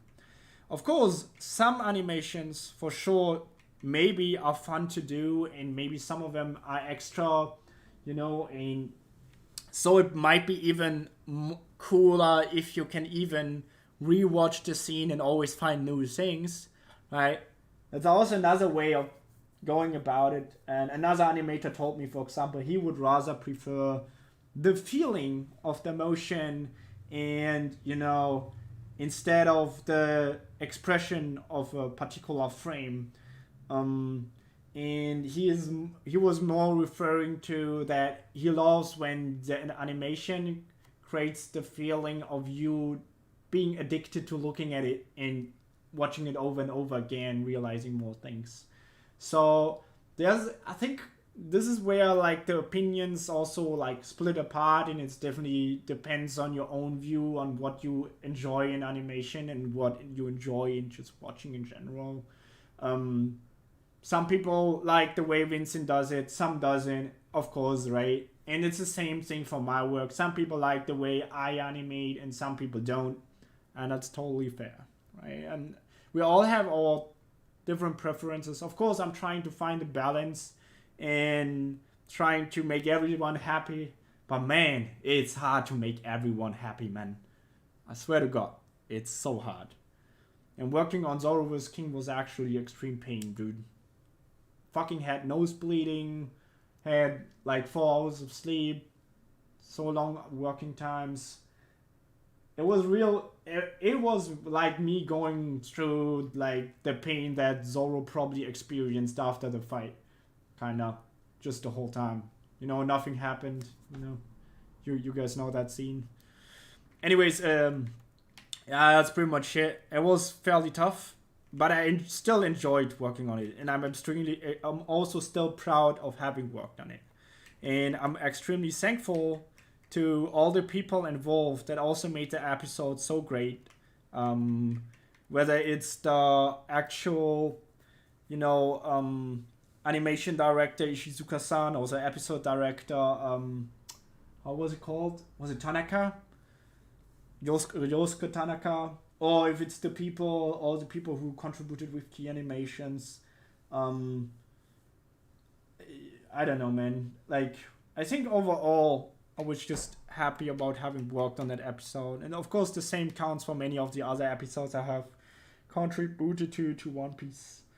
Every episode is like a personal experience, right? Yeah, okay. So let's see, we only have like 15 frames so far. This is what we got, right? As you can see, we have a little bit of movement happening before he's actually starting to move and to react.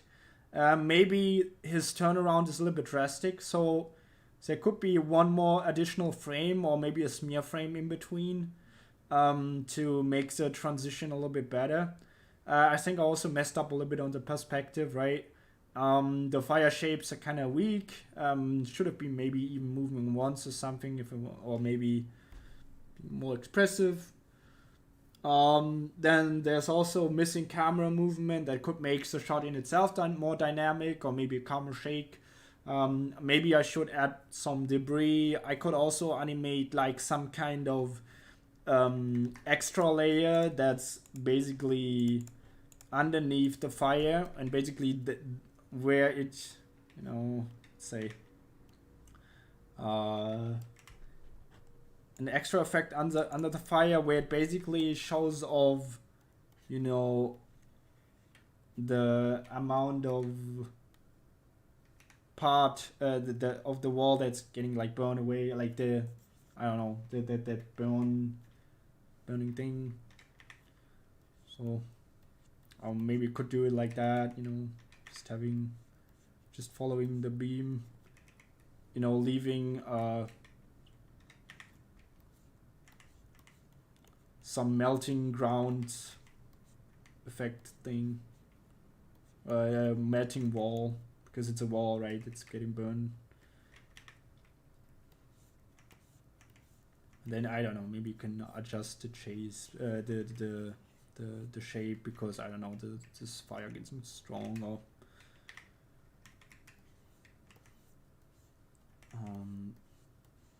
let's see, try to carefully take that shape in. Let's say we end it right here, and then I don't know, the fire effect that I should have drawn in red, by the way, is now fading out.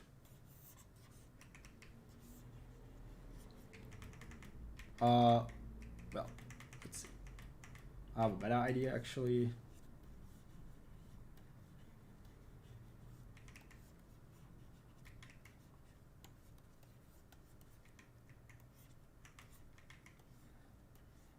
Okay, I'll make it like, you know, that the fire's kind of spinning.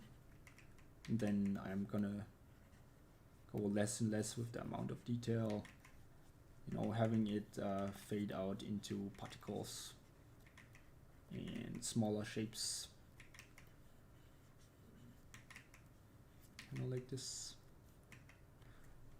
Of course we need a couple more frames.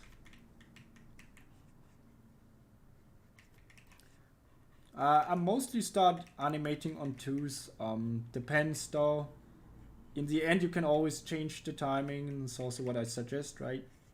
Just go ahead, animate, draw something, and then play around with the timing on what feels great. Maybe think about what you want to emphasize in that particular animation you want to draw. Helps a lot.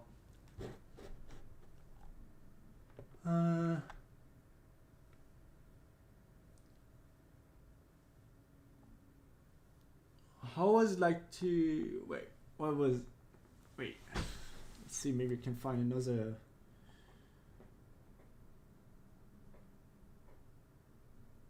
What is like working with Katsumi? He's one of my personal inspirations for animation. It's great working with Ishizuka. I love him. He's a great guy. Very patient, very kind, extremely thoughtful. So yeah, definitely someone you can take as idol or inspiration for sure. I'm learning so much from him, and I respect him extremely greatly. It's like he's my sensei, kinda, you could say. I'm not sure if it's okay to say that. Hopefully he doesn't feel uncomfortable for me saying that. But I think by now it kind of feels like that. So often I've been working so often with him, and he still seems to have me in very high regard. So he's probably very happy with what I do. At least that's what I hope. I hope he's happy with what I do. But yeah, since I'm still working with him, I guess I'm doing something right. Yeah. Nice. Good job, Chris. How often do you draw on paper? Yeah, it helps a lot to draw on paper. I do draw every once in a while, just to draw some loose doodles. Sometimes I'm inking a little bit. When I was in Japan, I basically went ahead and drew like inked illustrations on paper, and then I give them as a gift, as a present to the people who I visited or like who I met up with. For example, for Toei, I don't know, I drew like 10 different inked illustrations and just gifted them to the people that I have been working with. And yeah, now they always have something physical from me. They can always keep close kind of. And it's also like a memory that connects them to me. So yeah, it helps to draw on paper. A lot, actually, especially if you want to keep the feeling. I mean, this is basically where animation comes from originally, right? Or like general art, right? It comes from some kind of paper or stone wall or whatever, right? But yeah, it's pretty hard to animate on a stone wall, so paper is definitely more of a better preference, in my opinion, when it comes to learning how to draw. Unless you want to go into stone sculpting like they did in the old Roman Empire or something, where they like have these crazy anatomically correct, stone statues, man. Those are actually crazy because they are fairly accurate as well, right, in terms of body proportions and everything. All future children born will be thrown into an in-between studio for life to help the industry. Oh my god, dude. Hopefully not. That would be awful. I have never had time to take a break, I guess. Yeah, the plan is to have more streams. That's why I'm basically testing the stream. I didn't expect for so many people to come around though. First of all, thank you for all joining and coming around, even though I'm just testing. I didn't even expect to animate anything. I just wanted to draw a little bit, actually. Maybe I'm just gonna, I don't know, just do that. I didn't even, I'm just, oh, that's what I drew now, I guess. It's really rushed, really quick, but at least gives the idea, right? Yeah, also we wanted to go ahead and actually have more things happening. I remember I wanted him to make him jump, kinda. So I'm gonna try to animate at least that jump before I'm ending the stream, right? So maybe 1 or 2 more hours, and then it's gonna be Yen in the blunt rotation would go stupid. What the hell are you guys talking about even in the chat? I don't even know. You are my dream and someday I want to become like you. Can you give me some tips to get better animation? Right now I'm working on my own film project. Well, I've been giving many tips. Well, better at animation is basically just you understanding fundamentals better and using them more correctly in the situations where you need them. Honestly, it's a lot of rinse and repeat, man. It's basically just, you know, going ahead and actually, you know, trying to grasp what you're doing and trying to always everything you're soaking up, trying to put it into practice.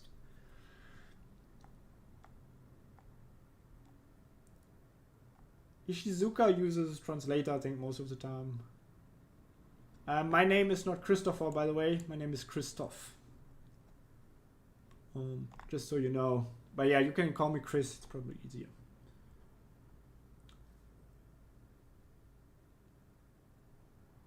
We can make a fire tutorial later. I think a little bit before we end the stream. Someone is asking for it.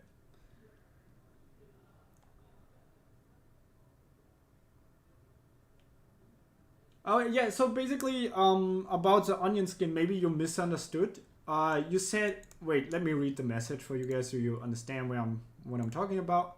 So Sogon di Sunatsu, I'm sorry if I mispronounce your name.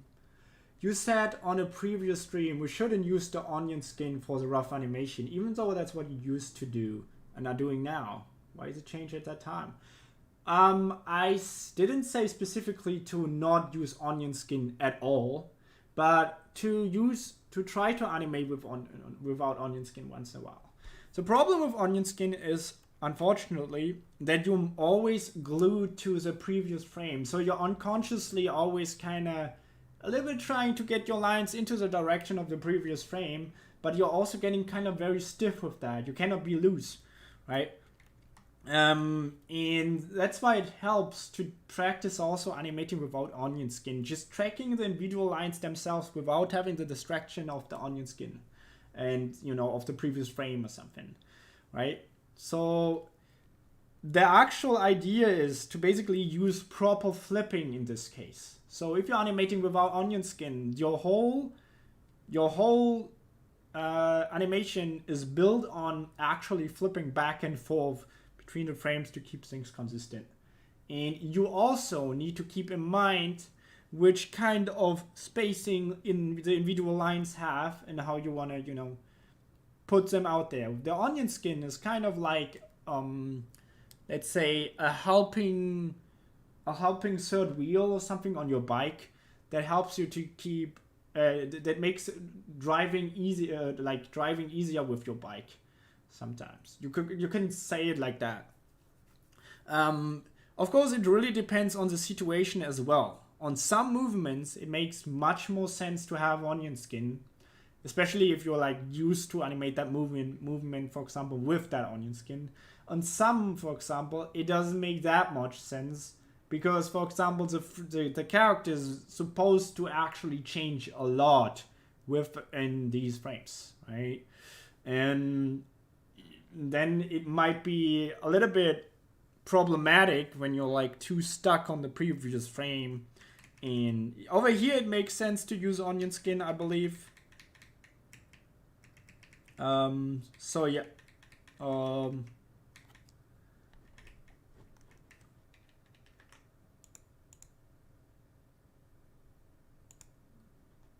I think I'm gonna add another additional frame right here.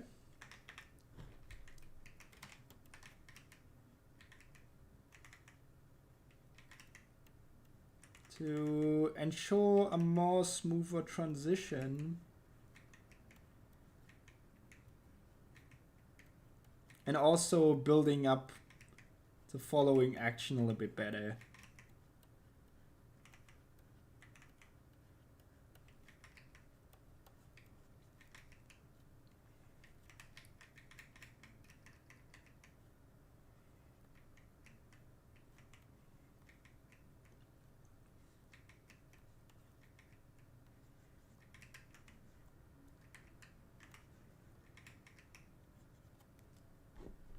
All right. That also changes, of course, the timing of that hole that's getting... Okay, so now we have a much better transition, a much because of that one extra frame and the change of timing, basically.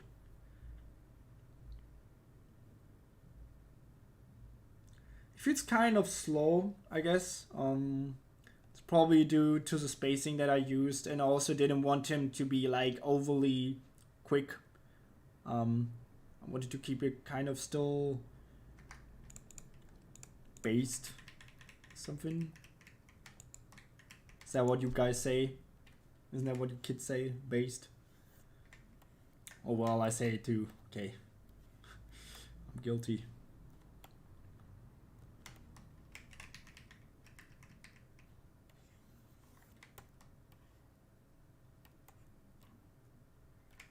I think over here on the last frame I did the mistake that the character's not moving far enough. While you could be already leaving actually the frame completely. That one step would be enough to just get out of here. It might be a little bit quick. Maybe too quick. Maybe it's not a good solution. Hold on a second, let me fix this.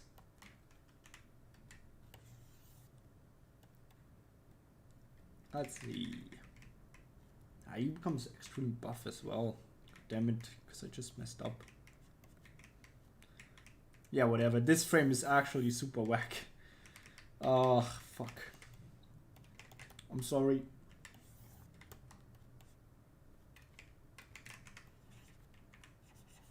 I mean, the whole thing is kind of whack.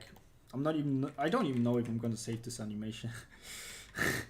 Sometimes when I don't like that stuff that I've been drawing, I just don't save it. There's probably so many sketches that are just lost that way. But yeah, it's mostly not a big loss because most of them are completely unfinished. Really that important. Okay, let's see. Maybe we can color in the fire real quick so it feels a little bit more apparent. With those sketchy lines, it might be a little bit sketchy. I'm gonna use color orange. I'm using less saturated colors, so it's a little bit easier on the A most of the time.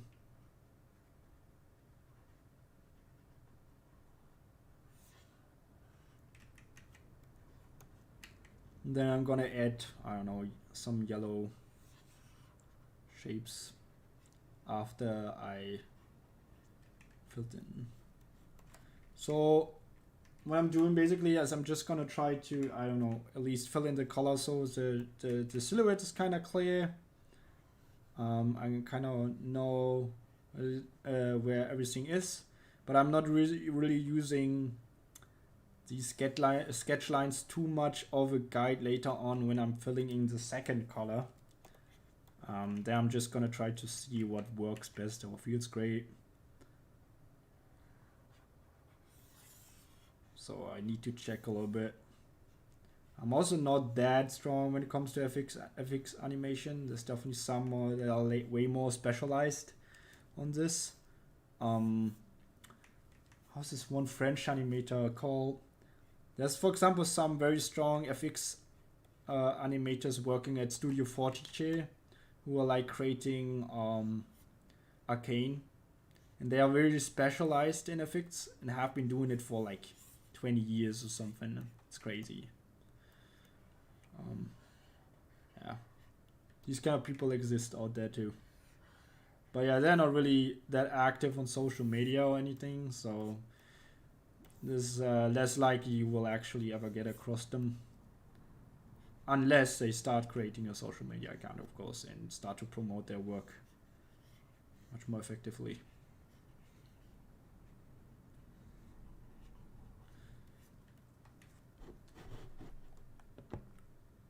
I'm not exactly in-house toy, but I've been under contract last year and this year. So I'm kind of part of the team somehow.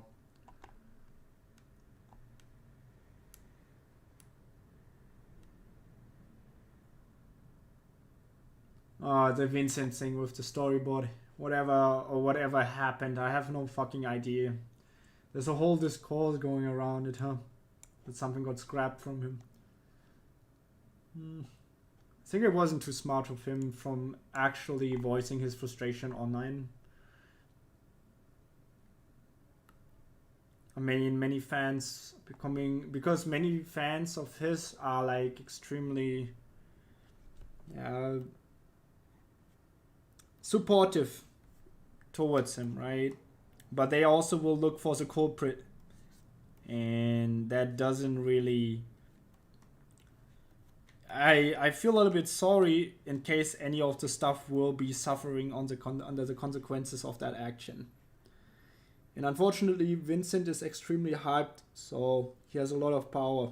Well, I'm not sure if it's unfortunate. Of course, power to him, but yeah, it can be. These kind of situations can be problematic then, right? I mean, I've been doing the same thing, the same mistakes in the past. That's why also a reason why I don't use Twitter anymore, because if you voice your personal frustration in front of thousands of people, it's just bound to go down and create an uproar, right? Even when you're trying to fix it, might not necessarily be that case that you can fix it. I'm feeling a little bit sorry for Vincent, of course. I don't know what exactly happened, but I just hope whatever happened, he gets another chance, or he just, yeah, I just hope he gets another chance, actually. Or like, and show the people that he's actually worth it, right? Worth into investing into him.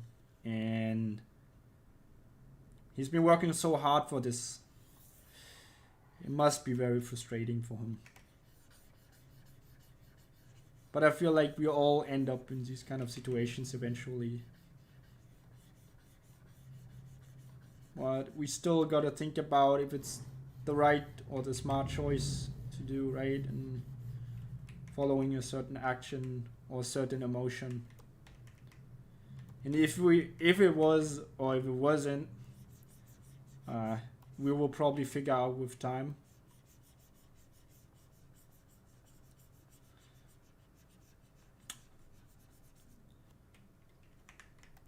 Hard for me to say anything towards that topic though. Like, it's really not my business actually. I think I already said way too much anyways, as I said, because it's not my business. But I hope the best for Vincent, as he's one of my friends basically, and I respect him very deeply.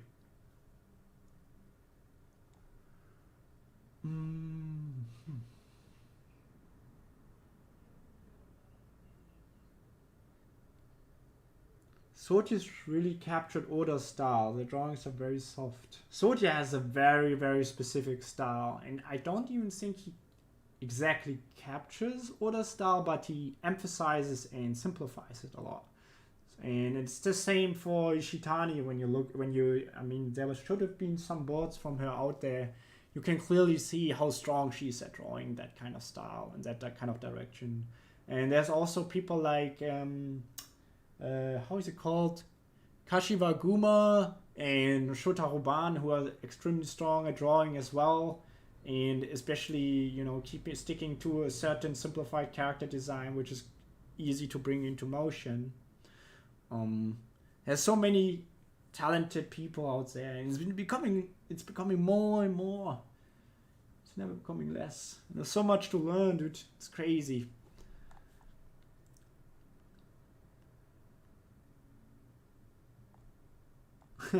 Thank you for the criticism, Rudolph Maker, of changing the leg or like the arm and stuff.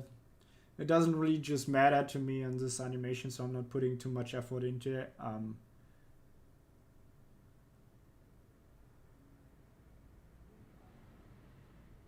Oh yeah, the characters, yeah, that's right.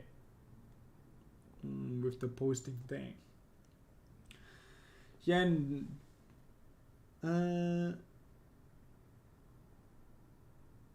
well, my screen tablet is 60, the Wacom Cintiq 16, so I'm always kind of drawing. When I draw roughs, I'm mostly zoomed very far out because it's very unnecessary to focus on little details while you're creating your rough. It's much quicker and much more loose, I think, if you're just doing it that way. But yeah, it depends on how you work, right? There's nothing wrong with zooming in if you're used to it and it works out for you. I just personally think you'd save a lot of time if you're just drawing zoomed out and being a little bit loose. To be fair though, maybe it takes even more time to draw a Gengar then, because your drawings are not really accurate and there's so many things you need to fix from your layout in your Gengar then. And then you're like, maybe I should have put down more tie downs or something to save myself some thoughts and also some, headaches stuff. It's tough to, but yeah, in case someone is drawing like second key for you, it's definitely necessary that you have some sort of greater drawings here and there.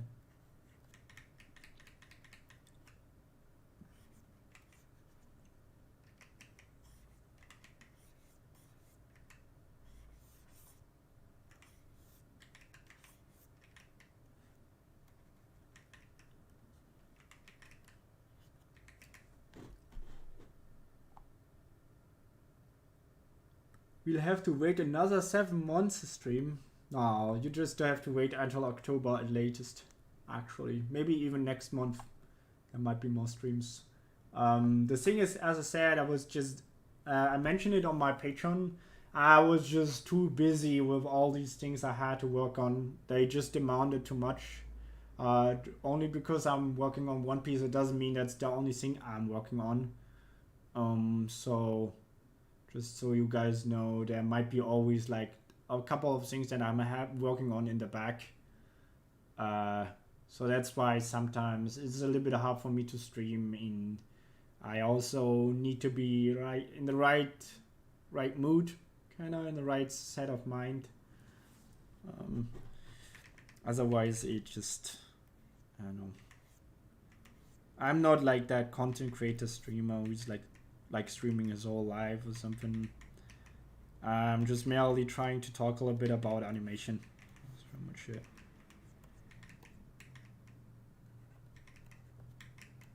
So I'm doing it whenever I feel like it. Yeah, I'm sorry. And if you have to wait 7 months, it's just how it is.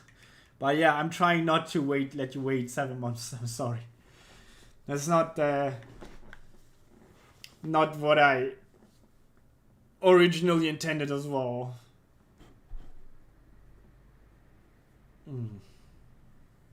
He's Luffy. Luffy's throwing a fireball. Yeah, Luffy's actually becoming a Naruto character now.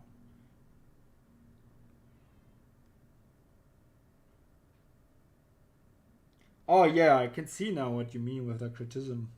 Yeah, I could change that. But I also could just not give a fuck.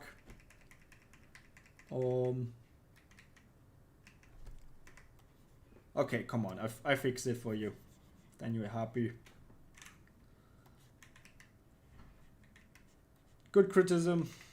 Well, like, definitely good criticism. Thank you. Appreciate it.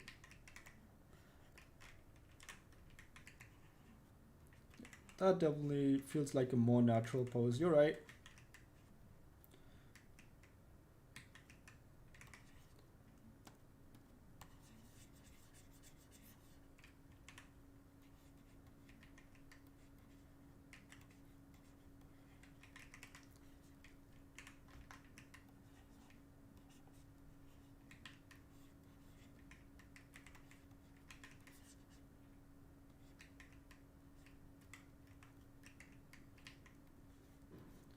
Body proportions are pretty messed up and shit.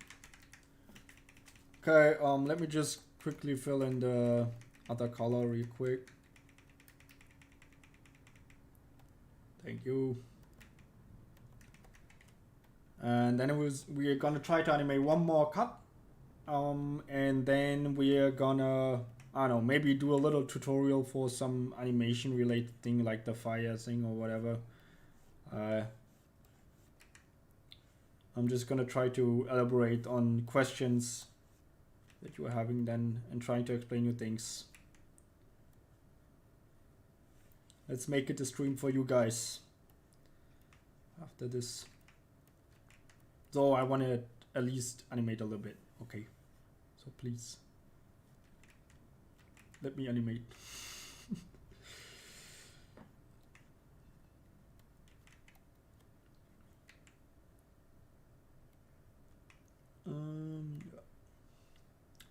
Have you heard of force drawing by any chance? No. Please elaborate.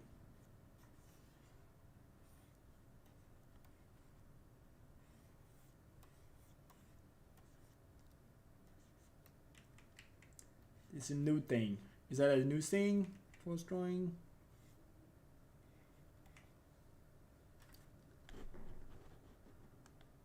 Ah, fell off, goddamn. I'm even surprised that so many people are actually watching it all. I didn't even think that so many people are interested in the stuff I do. Chris, do you think to be a good animator you need to be very good at drawing? Well, this question. Maybe you can find the answer yourself and then tell me.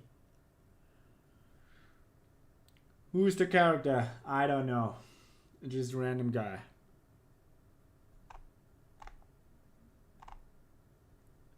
Where did you study animation, Chris? At home, with the help of the internet. With communities, tutorials, etc. A lot of practice, trial and error, and just being interested in motion. Anyways, who inspired you to become an animator? Old anime cartoons, I think. Dragon Ball, Naruto, etc. All of that shit kind of inspired me, actually. And yeah, maybe also my brother, who, I don't know, who I've been watching all of that stuff with. And we just loved talking about, you know, I don't know. Back then, for example, we used Lego and then we created our own little stories. And obviously they were all cheap copies of the things we just consumed on the TV, right? But still, we had a lot of fun, you know, just trying to build our own little world with Lego and stuff. And I don't know. That was a good childhood memory, for sure. It was so fun.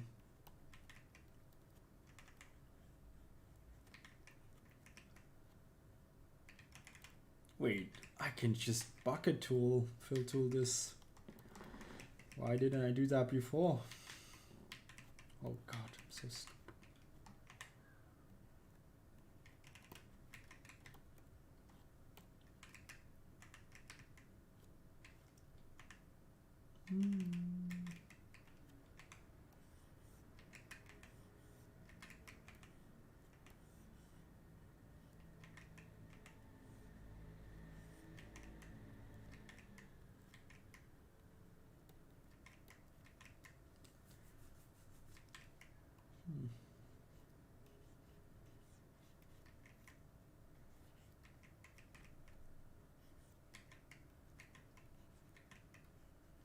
Yeah, so this animation is really nothing special at all. I'm very sorry so far, but maybe the next shot's gonna be fun. We'll see about that in just a second. I'm gonna add a camera layer as well, so it feels a little bit more dynamic. This shot is, by the way, almost 2 seconds long. I've been drawing around 20 frames. Wait, is there more? No.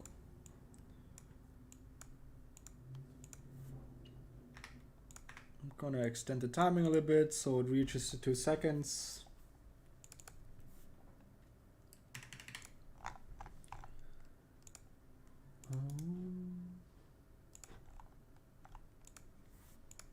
just gonna make a very normal, easy camera movement. So basically, just attaching it to the movement of the character. Right. I'm using smooth interpolation, so the camera is moving out. In case you guys are wondering what I'm doing right now.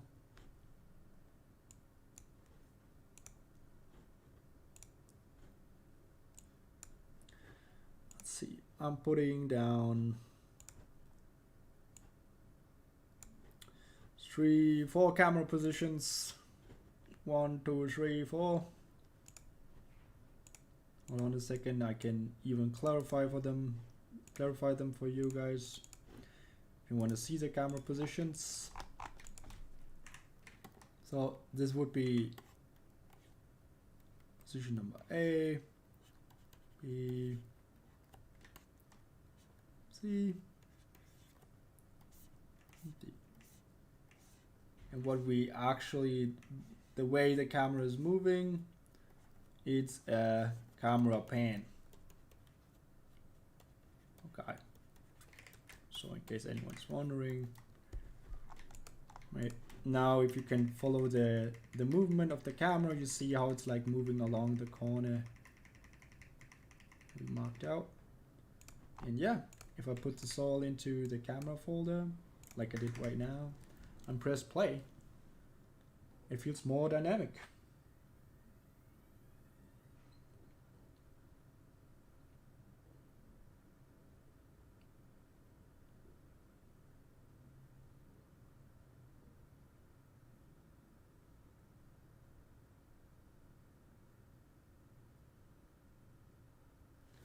Yeah, that's pretty much the shot. Oh yeah, the problems in the background are there's still the actual layout. I might wanna put that in here. Maybe we can make it a little bit more apparent. So kind of get the idea. We might need to draw the background then, right?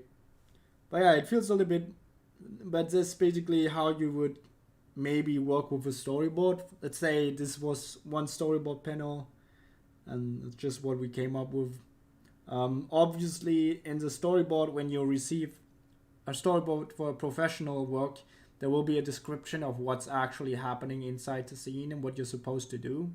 So basically, you got to follow the notes and try to animate accordingly. Just so you know, right?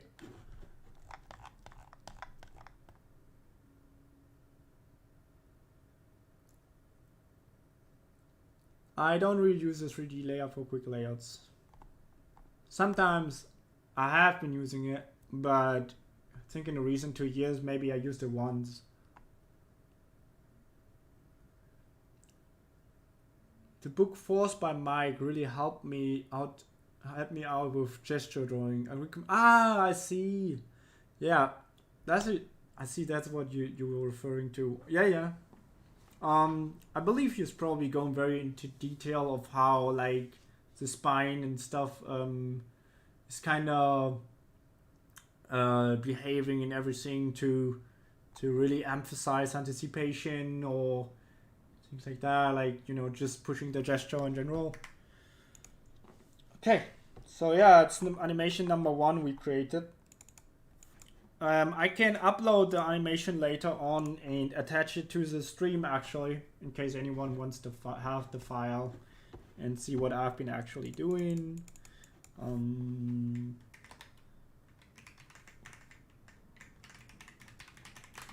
Yeah.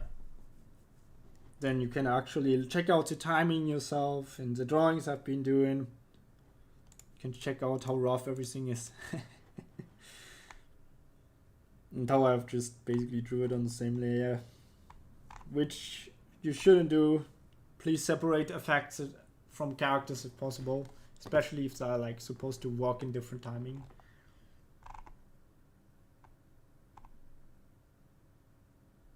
What is your favorite anime, Chris? As I said, there's no real favorite, but there's definitely a couple that I really like. So if you're looking for suggestions, I can give you some. That's what you were looking for. I recommend to watch Jinro to anyone who's watching the stream, actually. If you haven't watched Jinro yet, watch it. Please watch it. It's extremely heavy when it comes to how consistent and detailed those cells are, and especially with all the crowd animation and all the amount of human and character drawings. There's just so much to learn. Also perspective, all the vehicles are hand drawn and stuff.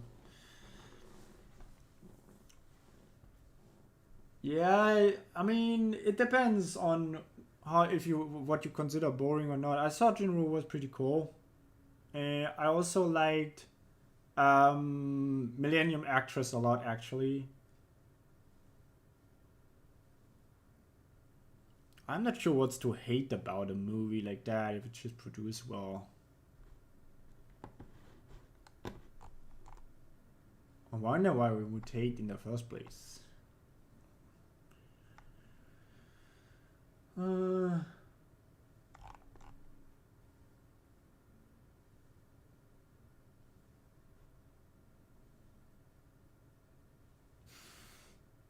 okay, that's good. Yes. Okay, let's see. The next thing we're gonna animate. So what we want to have is now we want to have a new view basically of what we just created. And yeah, the idea is that our character is basically running from one building and jumping over a street, landing on another, I suppose. So I'm just gonna go ahead and draw another thumbnail pretty much, where I basically want to determine the path or the route my character's already taking, and then we can just animate our character based on that. So yeah, so what I'm gonna do is simple 1-point perspective, and for that actually I'm gonna show you a little trick that's actually very useful, in my opinion. Maybe many people use it, and then I'm just not aware about it because I'm kind of a boomer and need so long to understand things. So what I'm doing, I'm using the action line tool basically, and what it does is, it creates these action lines, right? But they're actually pretty useful as well if you're looking for perspective lines, kinda, or trying to put down a perspective. For example, now I've put down one action line over here and one over here, right? And you can see how I'm basically kind of creating a grid with just, putting 2 points basically on the canvas. So yeah, if you want to have a quick force perspective, you can do that pretty easily with that tool. Yeah, action lines basically. To find the action lines, in case you're looking for them, you gotta press the hotkey U basically to get to the straight line tool, kinda. And then over there in that box on the sub tool basically, there will be action lines on top, kinda. And this is where you can find this kind of tool. Okay. So yeah, I'm gonna try to use that now, and what I'm gonna do is, let's see, there's also many different ways on how action lines could be perceived or how they look like based on which tools you're using, right? Could be even super helpful for creating quick impact frames or something, right? You just put down the action line tool, kinda, then you go to filter, blur, and I don't know, you put some radial blur on this, put on the strength, put down a lot of strength or something, and then I don't know, it feels like it could be some sort of impact frames already. Yeah, so yeah, it's also helpful. Then there's also the brightness tool, which is basically tons of particles just positioned in an ellipse. Could be a useful tool as well. Not sure how you're gonna use it, but I'm pretty sure you could use that for keyframe this shit as well. I'm just not really good at using these kind of tools though. But yeah, for example, this could be like a shockwave and the guy is just, you know, the stick figure is just punching right here. You know, kind of things. Good tools, good tools. I'm sorry I'm getting distracted. Let's go back to the original thing I wanted to do. Okay, so let's see. What kind of perspective would I have? Would I want to have? Okay, I think this is good. Let's turn this down. Let's see.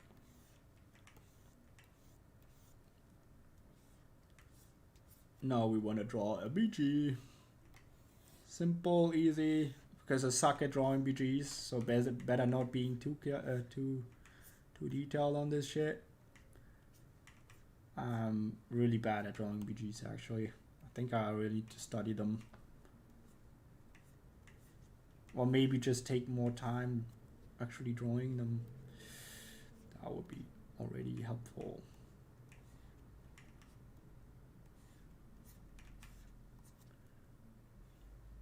But as you can see, this is really helpful. This is very nice. Not hard at all.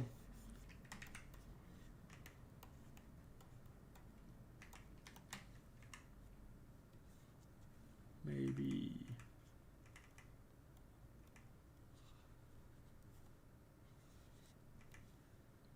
All you do is basically drawing either straight lines that are basically horizontal or vertical, and then you kind of, yeah, that's pretty much how how these perspective things work.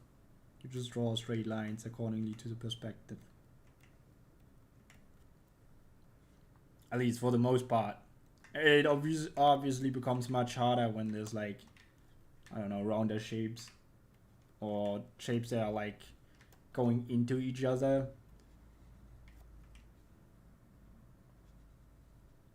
Or basically not buildings.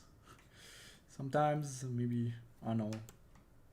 Not every building is straight as this.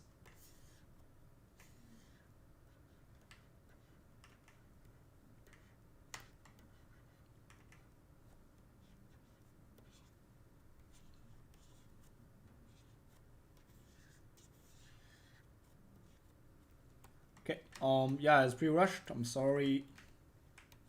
Again, I'm always sorry. Because I never feel anything I do is satisfactory. God damn it. Crisis. Okay, so now we have the streets. The streets, man.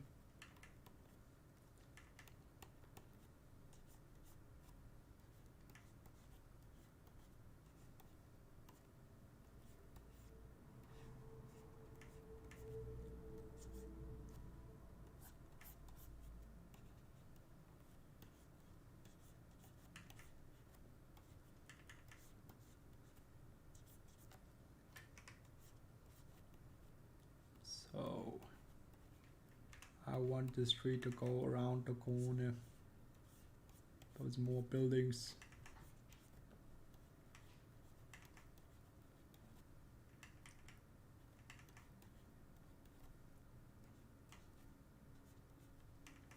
Yeah, it might be helpful to also put down the actual point where you want to drag the lines to, just in case. So wondering. Okay, this shot, yeah, so if I want him to really jump over the street, I would probably have to change the camera and maybe even animate the background and everything. So, yeah, not gonna do that. I'm sorry. That would take so long right now, and I don't want to spend too much time on this.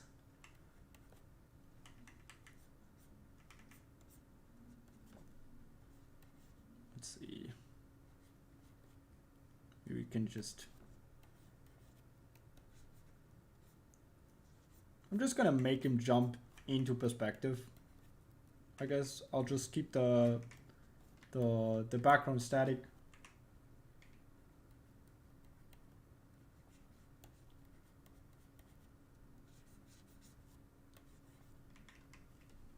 God, this is awful.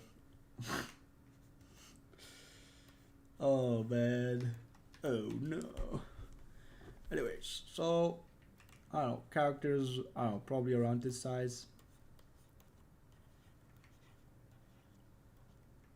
Maybe I'm just gonna have him jump, you know?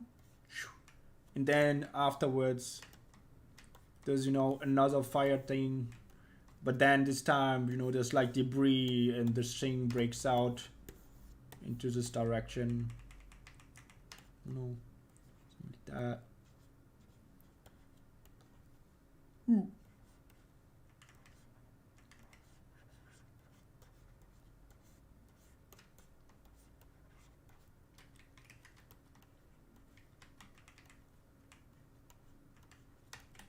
Okay, so this is basically our layout for now. This is what we're gonna work off from. I'm gonna make it very hard to see for you guys now. And I'm gonna at least draw out the books of the what the characters interacting with. So I'm gonna draw 2 books. Or maybe just 1 is enough. I mean, he's completely in front of both of them, so I'm gonna now use the straight line tool to go over that awfully rushed BG I just drew.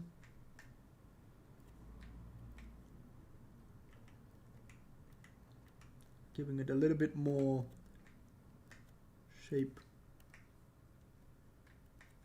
So at least feels much better.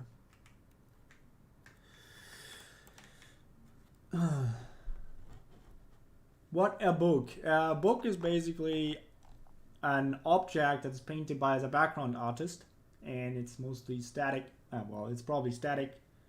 And yeah. So it's basically just an object painted by the background artist, and that can be placed in between, in front, on, and you know, in behind cells. Kinda. Can be placed anywhere. Let's say, for example, if I had a chair right in the middle, right? But this chair is not moving. It's part of the background. Then this chair would be a book. Okay?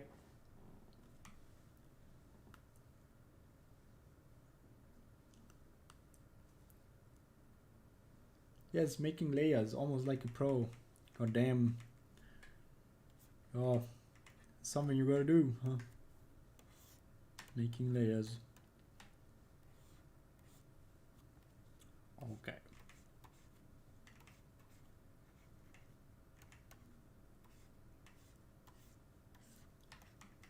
So I'm now gonna put down some positions here.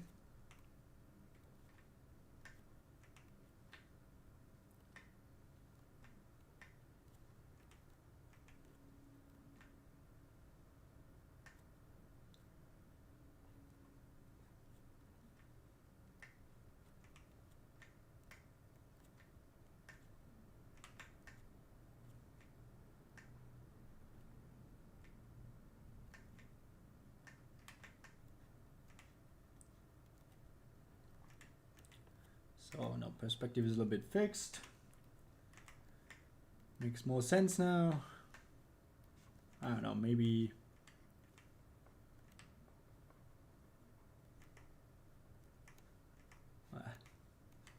maybe some patterns, or maybe there's like,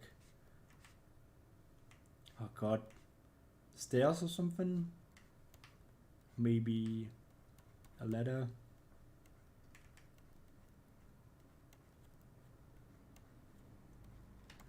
Okay, anyways, let's draw our dude. It's a bit better when things are a little bit more apparent. So yeah, our dude comes in from here, right?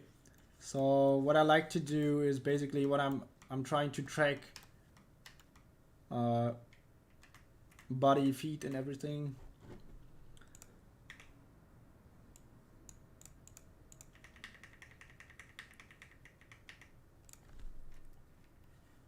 Okay, let's make him move fairly quickly as well, so we can end this quickly and I don't need to draw too many frames.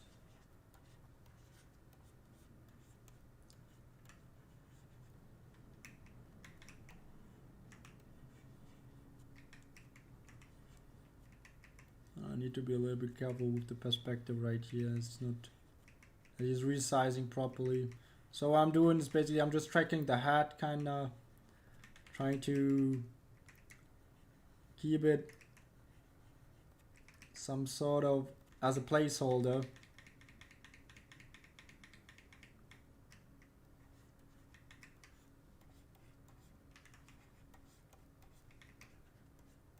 And I kind of know where he is moving in distance.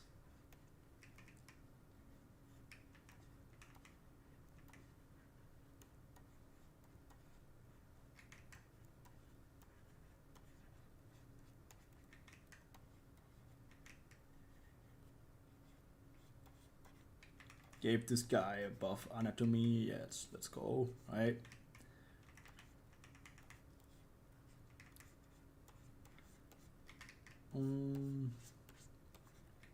Buff anatomy guy with circle head.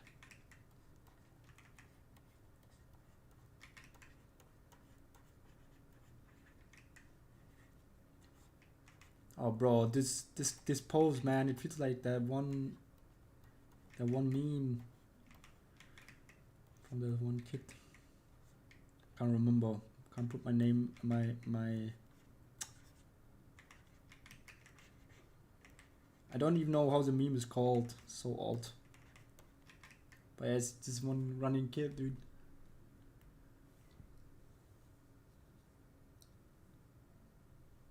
Have a nice sleep, Rudolph Maker. Wait, why the hell is Goose still moderator? And he isn't even doing shit, bro. He's not even helping. Not just kidding.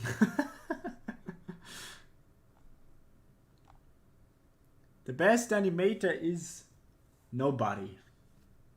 Because the best is completely subjective.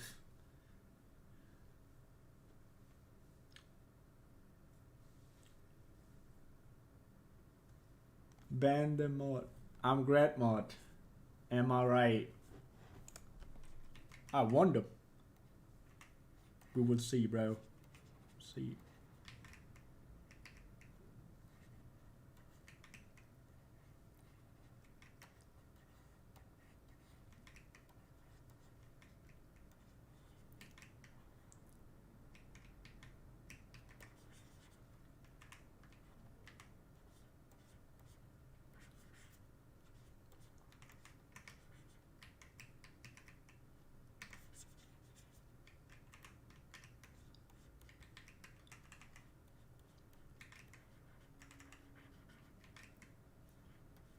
It's a little bit unfortunate. Can't really see where put down the other leg. So one thing I could do is increase canvas size instead of just trying to figure it out.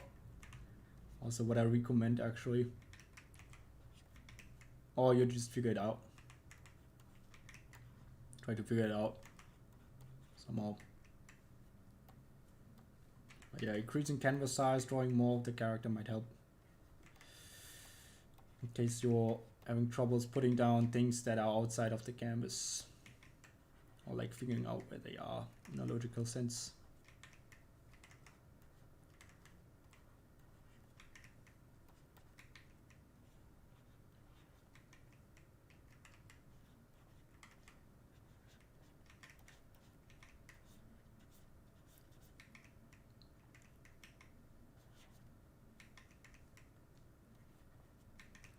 Might be a little bit too much spacing already.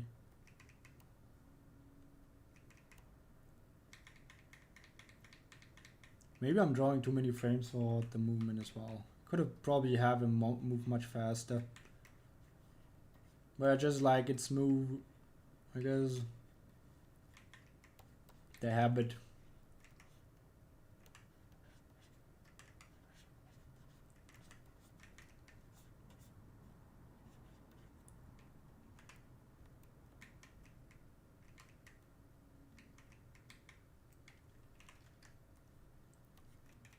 I wonder if I'm resizing him correctly. Probably not. Just how it is.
Oh yeah, what helps as well, in case you're struggling to figure out where your character is in perspective and how he's moving, put down yourself a little shadow underneath, and you kind of figure out a little bit better of where your character moves, stays in space.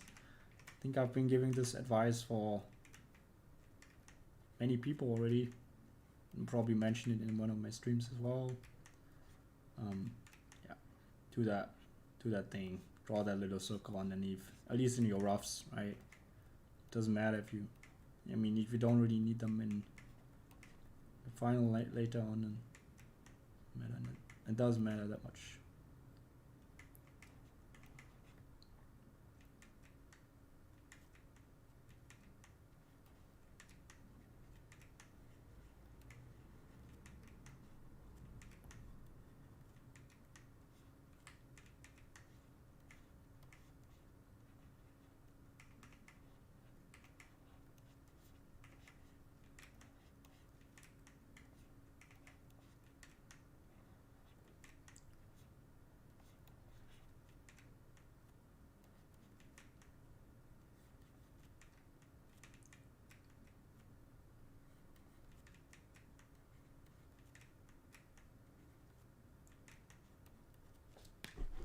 So far we got 11 frames.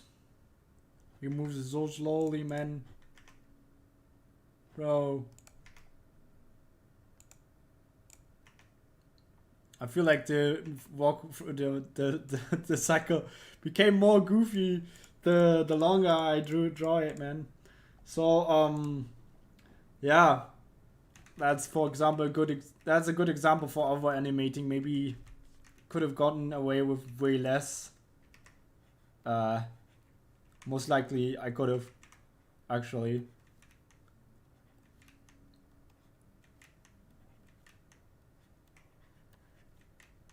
It's too smooth, man. Ugh, it's awful.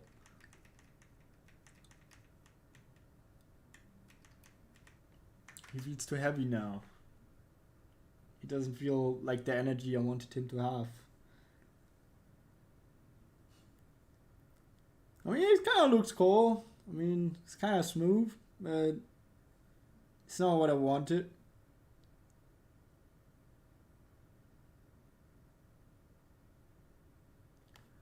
At least it feels like he's really traveling the distance that he's moving.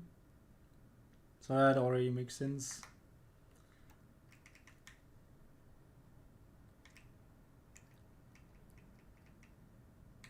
Maybe if I increase the spacing in itself, it can help out a lot. So maybe I just have to move in a little bit further instead.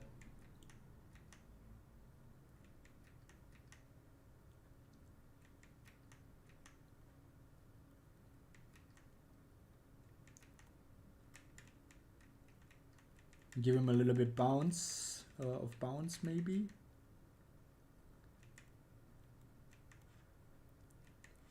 And also adjust his positioning in the beginning. Let's see, maybe it feels a little bit better. If it doesn't, I might have to reanimate it. Yeah, it's already a little bit better. Isn't it going in a little bit faster now? But yeah, it's basically just me fixing spacing kinda. Or he has a lot of change.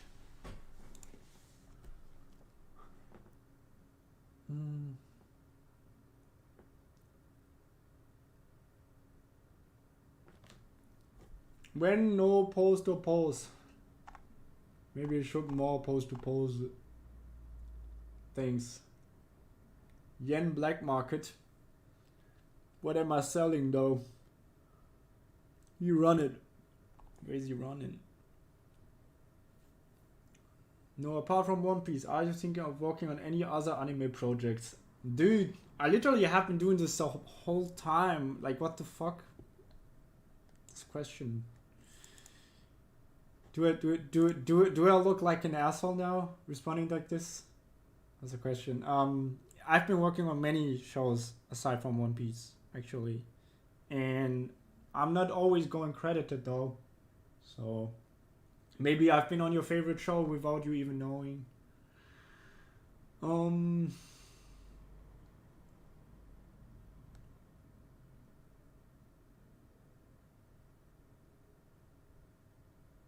Dude, it's so rough, the movement.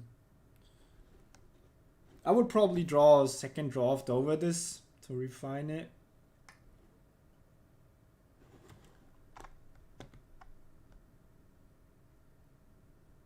Oh, your mic is nice. Alright, that's a good thing. Finally someone complimenting my microphone. Not saying it's cutting off or anything.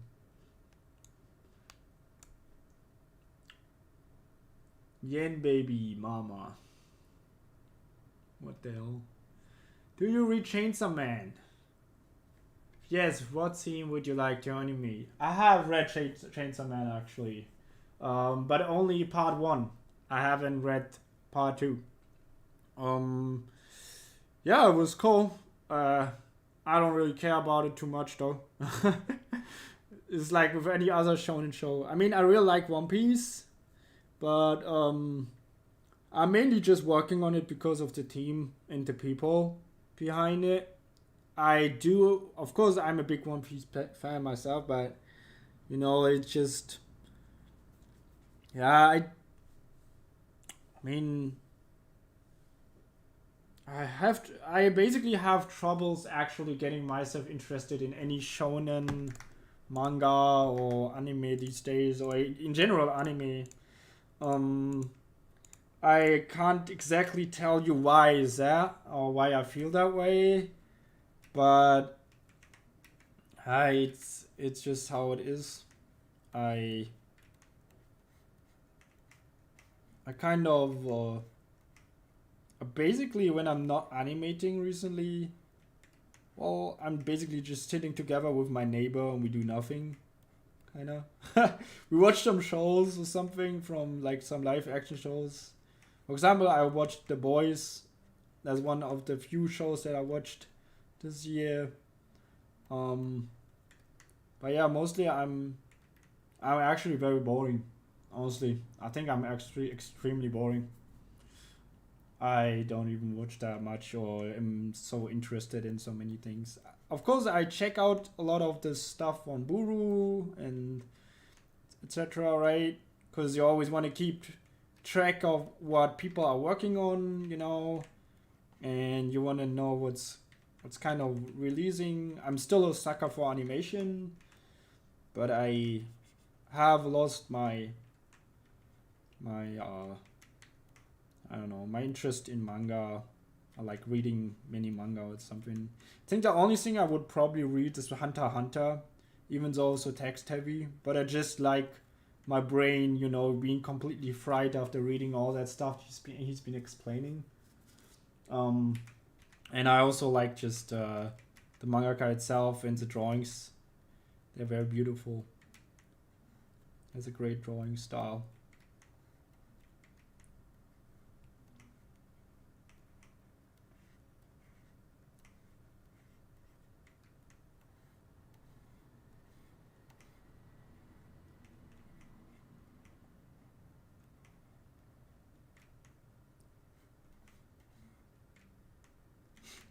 What's happening with his body?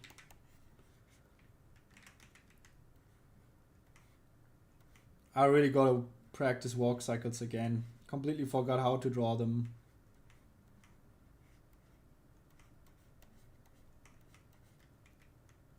Or like run walk cycles, both.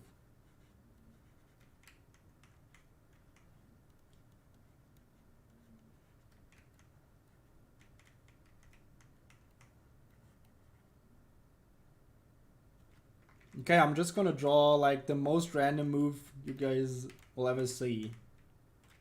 I'm just gonna do this now.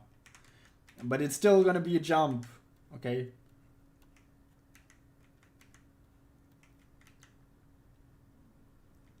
Okay, what I'm gonna do is like I'm gonna make him, you know, kind of like slow motion, you know, and he's like moving extremely slowly, you know, and so what I'm gonna do is maybe I could just, you know, play around with the timing as well if I feel like the movement is a little bit slow.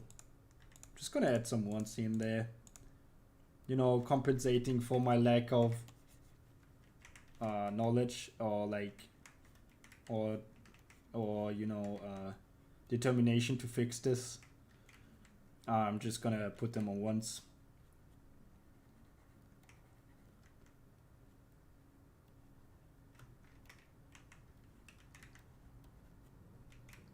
But yeah, he's like now, kind of he's like getting slow motion, and then when he's hitting the ground, he's like getting a blast and getting like just, I don't know, jumping over to the other side kind of thing. Okay, let's animate this. I don't know, how many frames do I make the slow motion to be? 1, 2, 3.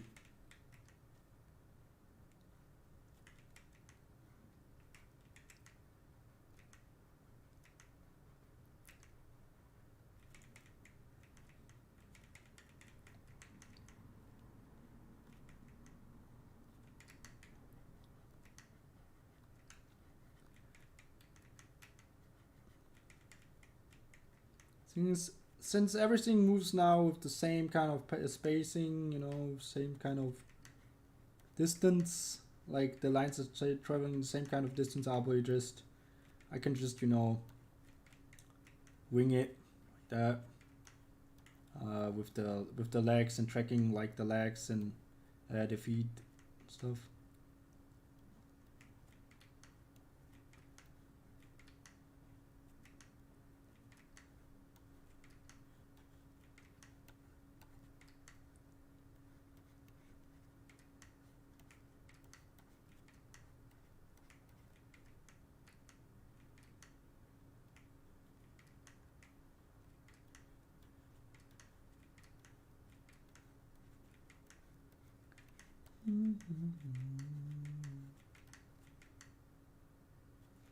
Okay. I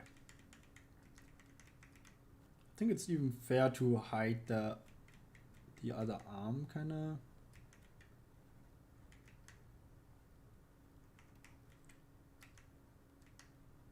Okay, now let the other arm just come up, so the pose looks extra shit. Maybe he puts down middle finger or something, I don't know. Okay, not gonna do that here, man. Nope. Okay. And now he's like, I don't know, getting that burst of energy on contact.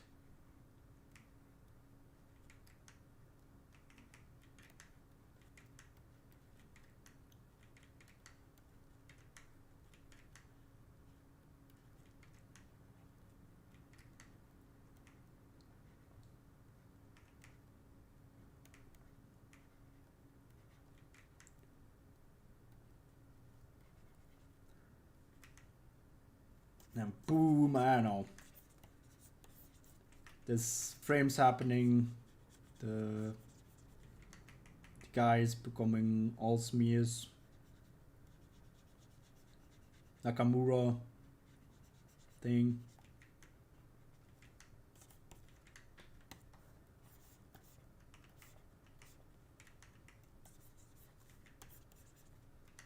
And I don't know. Then it's just shockwave.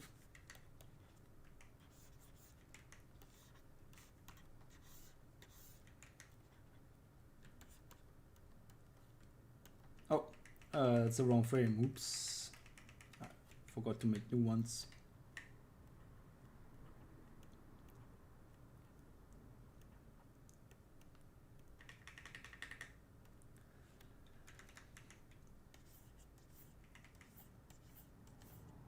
Over here you would probably add an impact frame or something, but we're not gonna do that here. Or like, at least not for now. I might try to go into impact frames at some point, some other time.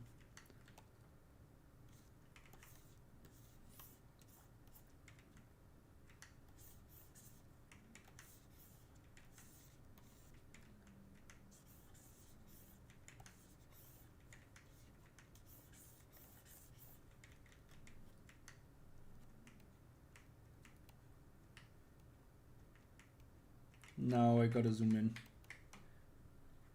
Guy is jumping very far.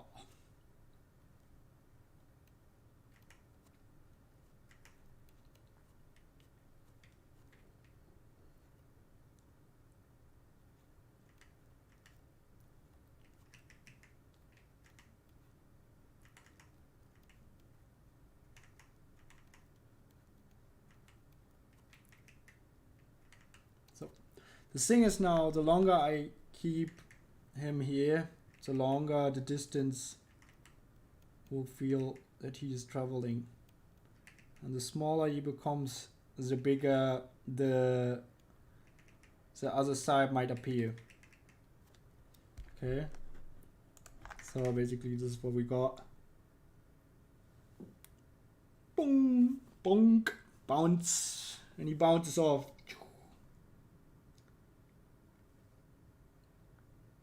That looks funny.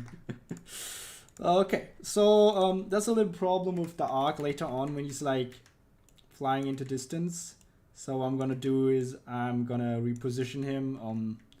It doesn't really change too much with the other thing, and then at the end I'm making him slowly come down. So it feels more like he's actually traveling forward instead of falling right away. Maybe I also want to position him a little bit more to the left, so that he doesn't, it feels like he's going a little bit too far to the right. So yeah, over here it's becoming a little bit annoying to figure out, because he's first of all extremely small, then he's supposed to be very far into the distance, right? And yeah, it's come a little bit. I mean, when he's slow, it's actually easy and fun and quick to draw. When he's small, but no, still kind of annoying sometimes. Especially when there's certain details you still gotta draw. There's a certain, I mean, on this, I think on this size it would still be okay. But for example, there are certain sizes where like the full character is in the frame, but they are still, but you can still see all the details as well, or like, and you still have to draw them. It's so annoying actually. So tedious. So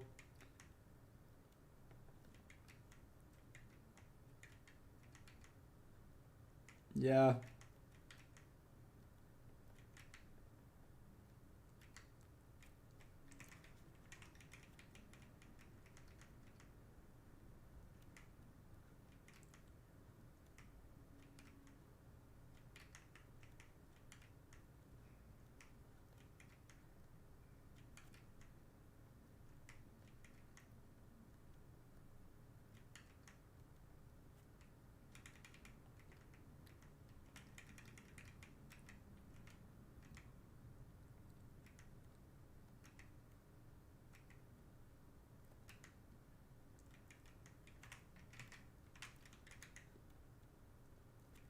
So yeah, I will need a couple more frames.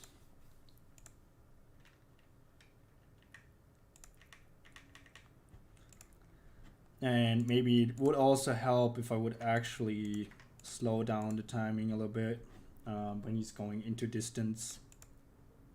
Yeah. That way it feels like he has more air time. And I can get away with less drawings. If you, I don't know, did you guys watch Decode Birdie? This is one card from Norio Matsumoto. It's actually jumping a lot, where she's jumping into distance. It's very, very cool. So yeah, I recommend checking out that card. I'm not sure which episode it was as well. But yeah, Decode Birdie had a lot of great animation, so it's also a good show to watch.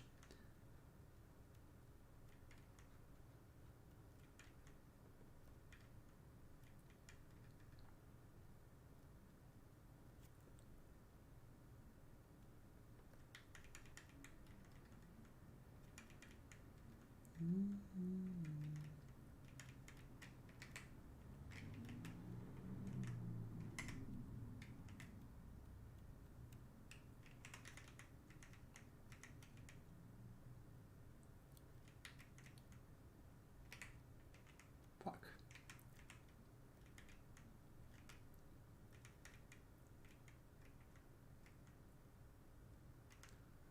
Alright then. I guess our character can finally land.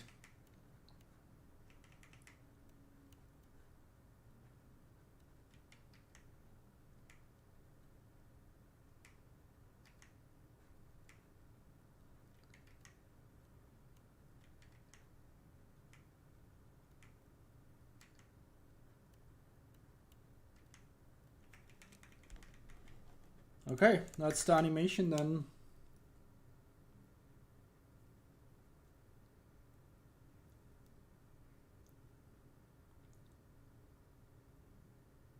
I think it's pretty fun. Yeah, if I now add camera movement and maybe some BG movement or something, it could feel more dynamic. Of course, right? That way you can emphasize it. So let's say we want to actually follow our character with a camera movement, right? So let's do that. We are using a very little camera movement until this point. Just a normal pen, right? Going upwards. And then we're gonna use a track up, or basically zoom in. A quick zoom in.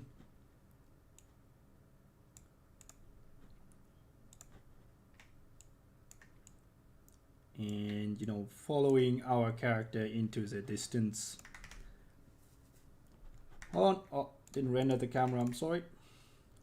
Let me just add these layers. Yeah.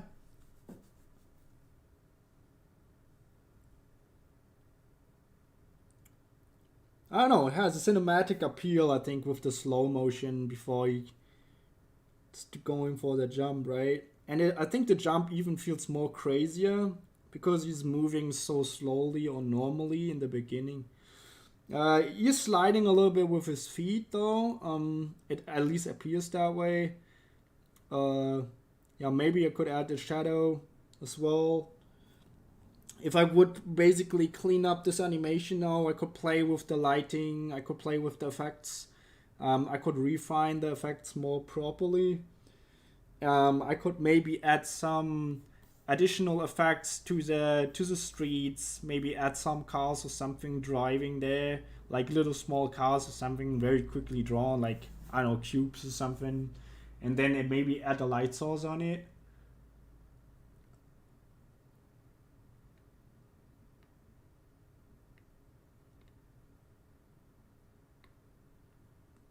Yeah, you could animate a close-up of his feet as well. That's a good idea, for example. There's so many things you could do. It's kind of an animatic because it could be kind of an animatic, but since I've animated so many frames already, it's more of a rough animation already. So yeah, animatic doesn't really make that much sense. Animatic is basically still kind of storyboard, but has some kind of movement, and the word also comes more from the Western industry. They are using animatic most likely, and maybe Chinese productions. Contrasting speed. Yeah, so basically the thing is about drawing many frames is not the problem is that you're drawing many frames. But the problem is people draw too many frames to overcompensate their lack of drawing and timing, basically. Because they struggle so much with timing, they always keep with the same. They always keep the same timing, but also have like the same kind of spacing. So the overall focus is more the smoothness, and they kind of try to use it to compensate kind of for the lack of knowledge in these other kind of things. But yeah, if you have everything and everything then you can also use everything together and use then the certain methods and ideas you're having accordingly to what is asked for,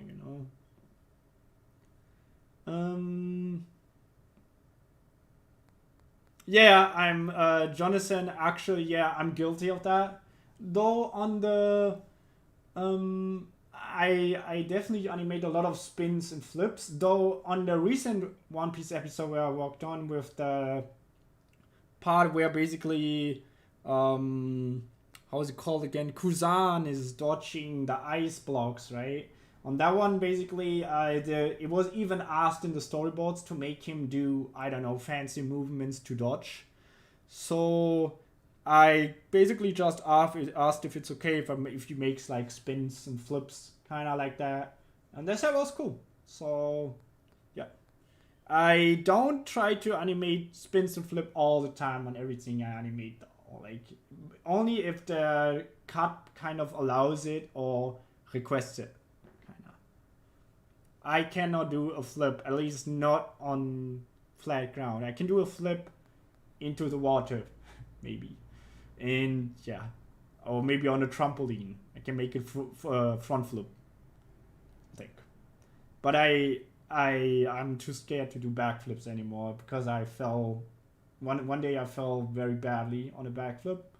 And since then I haven't been trying anymore. But yeah, on the trampoline though. On trampoline. It was all on trampoline. Still, dude. Scary experience. No, I don't think animation fundamentals are more important than basic anatomy. I think all of this goes hand in hand and all of this needs to be considered.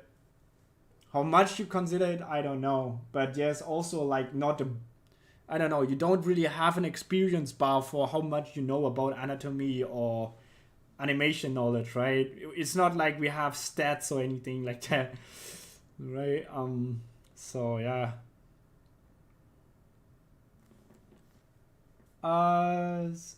Vincent San Lucy animation. How did you learn the character Lucy? Like, my question is, how should I learn character while animation? Can you show one exam? I'm sorry, Sheikh Aman. Would you try to rephrase your sentence? Because it's pretty hard to it's pretty hard for me to understand what you're trying to say. Would you mind repeating your question again and maybe try to keep it, I don't know, maybe just short and simple?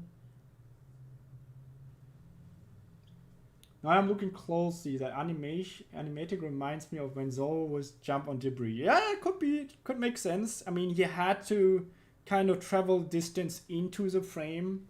So yeah, maybe somewhere unconsciously I was thinking of it.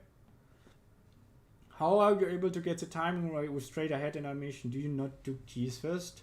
That's definitely just practice. That's pretty much it.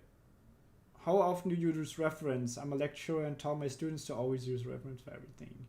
I use reference only when necessary. Otherwise, I animate most of the things from my head.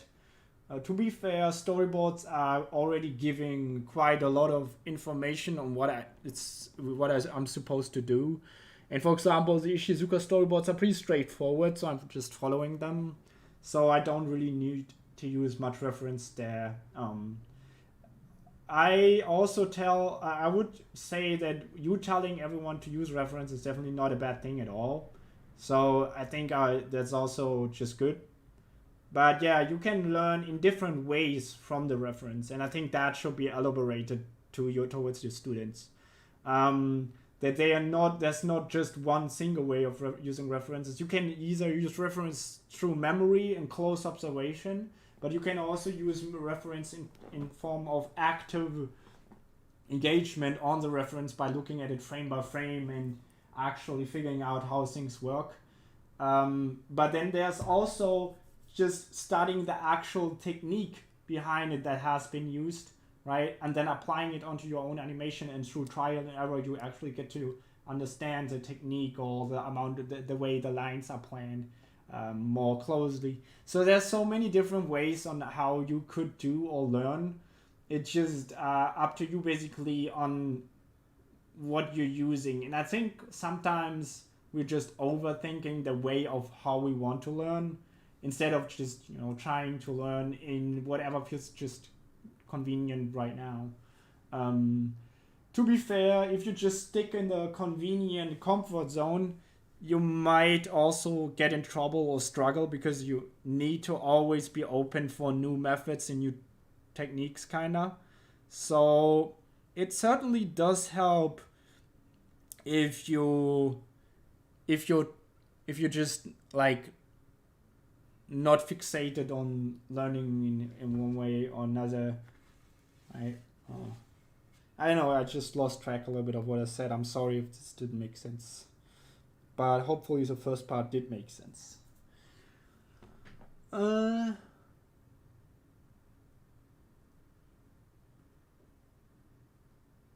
you going to leave the animation here or continue? I'm thinking if I just do like that fire tutorial that has been asked a couple minutes ago somewhere.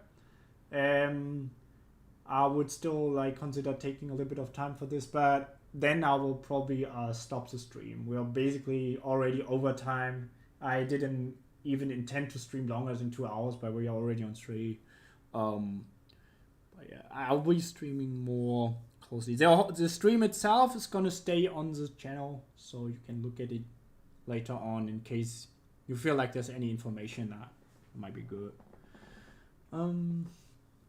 How did you study all this? What were your resources? Stick figure animations. A lot of stick figure animations. A lot of animation in general. A lot of practice. A lot of trying things. Are you caught up on One Piece manga? What are your thoughts on Eken? I thought Eken was pretty cool, to be fair. And yes, I'm caught up, of course. I'm really looking forward to the chapter that are coming soon, because they're starting to get towards Elbaf now, right? So I'm really looking forward what kind of stories Oda will reveal to us.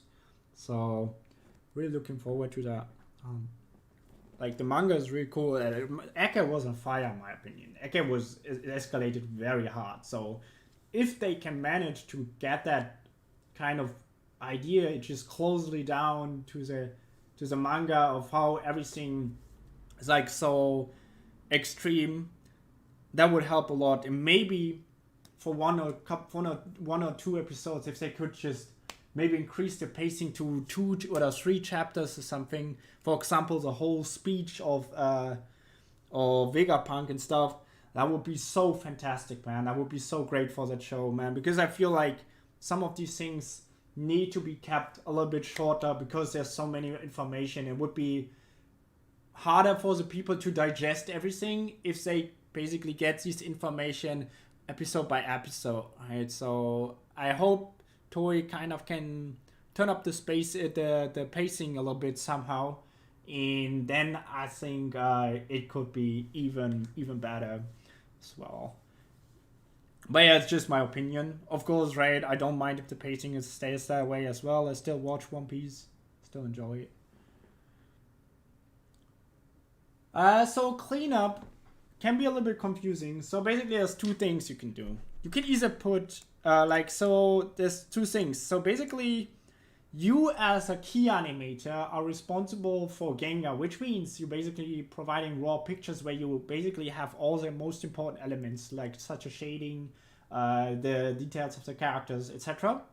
So for example, if you want to, we can actually clean up a couple of these frames actually, if you guys are down. And then maybe I can just keep on explaining while I draw this frame. Yeah, what I like to do is just create a new layer, basically turn down opacity, and then just draw over it on the next one. So yeah, that's what I'm doing right now. So cleanup, you need to be capable of doing like tie downs, basically, where you basically refine the character so it's recognizable and the character is kind of a model. So that's the part of the cleanup that you're doing as key animator. And then there's the cleanup, real cleanup, where basically someone is tracing over your drawings, in betweening them, etc. And that's basically the job of the Doga artist. And that's kind of the real cleanup, kind of, right? You as a key animator, you're just, you know, pushing the details to such a way that it's very easy for the cleanup artist later on to trace and to interpret the lines correctly. All right, maybe this helps. So cleanup is basically, you know, cleaning up. When animating for others, do you feel you're given freedom to animate these shots how you want, or do you have to stick to the storyboard strictly? Yeah, it depends. Sometimes I want to stick to the storyboard strictly because I just want to, you know, I just want to understand the vision that they are trying to bring across, right? And so that's why trying to stick to the boards. But if the boards are fairly weak, right, and they're, or like I can emphasize the perspective and everything is actually communicated properly, then I'm kind of doing my own thing if it's approved, right? If it's like communicated. And yeah, in case it doesn't work out, they most likely will send me a retake and I'll just go fix it. Hello, Monsoon. I'm actually struggling to learn character, but it's okay, I'm just overthinking. Even if I draw 50 times, the character doesn't fit in my... So it's actually so hard to get a character properly down, to be honest. It's even more scary that you think about that some animators can actually do it so simply.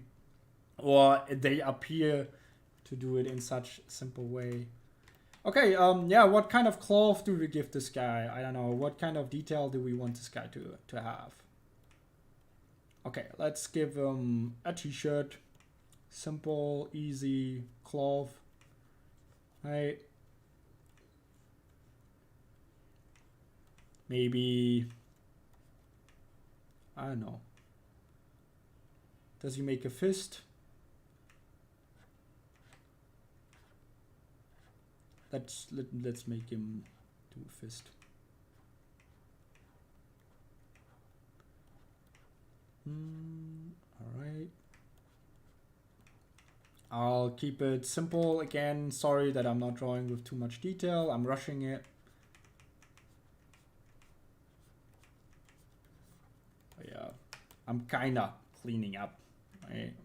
At least refining drawings a little bit, so a little bit more clear.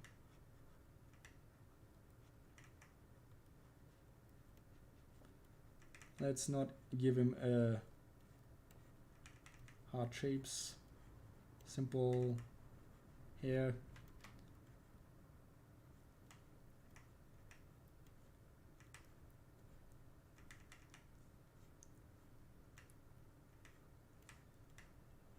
I also got to check because my neighbor wants to come around in just a bit, and he forgot his keys basically.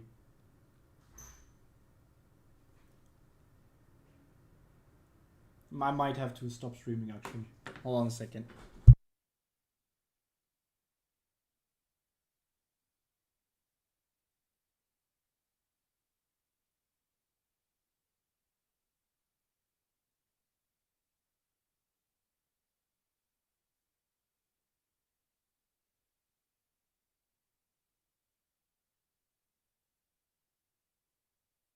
Oh, I apologize. Sorry. Yeah, so I'm just gonna draw maybe 1 or 2 more frames and I have to stop streaming. I apologize. But yeah, anyways, thank you everyone for coming around already. Yeah, well, this frame is super simple, dude. Super simple to clean, right? So it doesn't really count. It's not really a detailed character. Anyways, there's no character sheet for this as well. Nothing I need to stick to. So it doesn't really count that I'm fast at drawing this frame. I need much longer if I draw like certain characters that have certain details, right? So yeah. don't think too much of it, or don't interpret too much into it, or think that of yourself too badly just because it appears that I'm quick.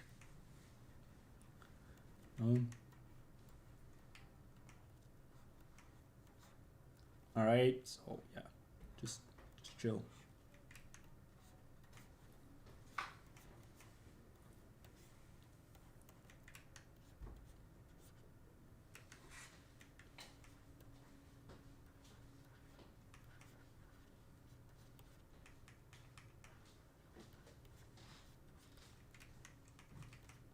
Yeah, what is the food doing? Well, it's outside of the screen, doesn't matter, I don't need to draw it.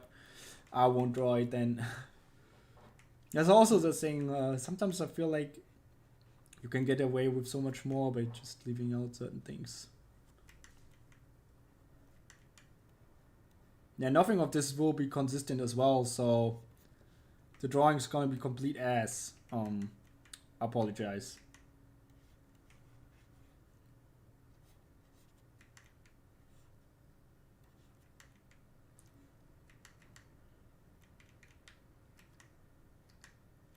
Oh, okay.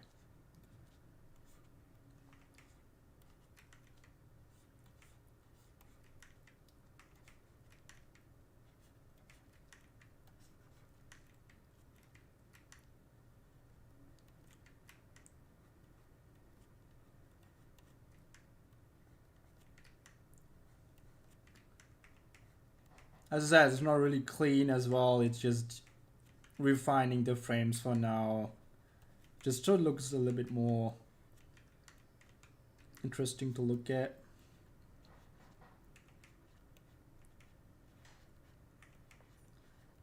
When there's so many twos and so much motion, you can get away with so much. Anyways, I'll be stopping stream now. I will do the fire tutorial some other time. Bye bye. Thank you for watching.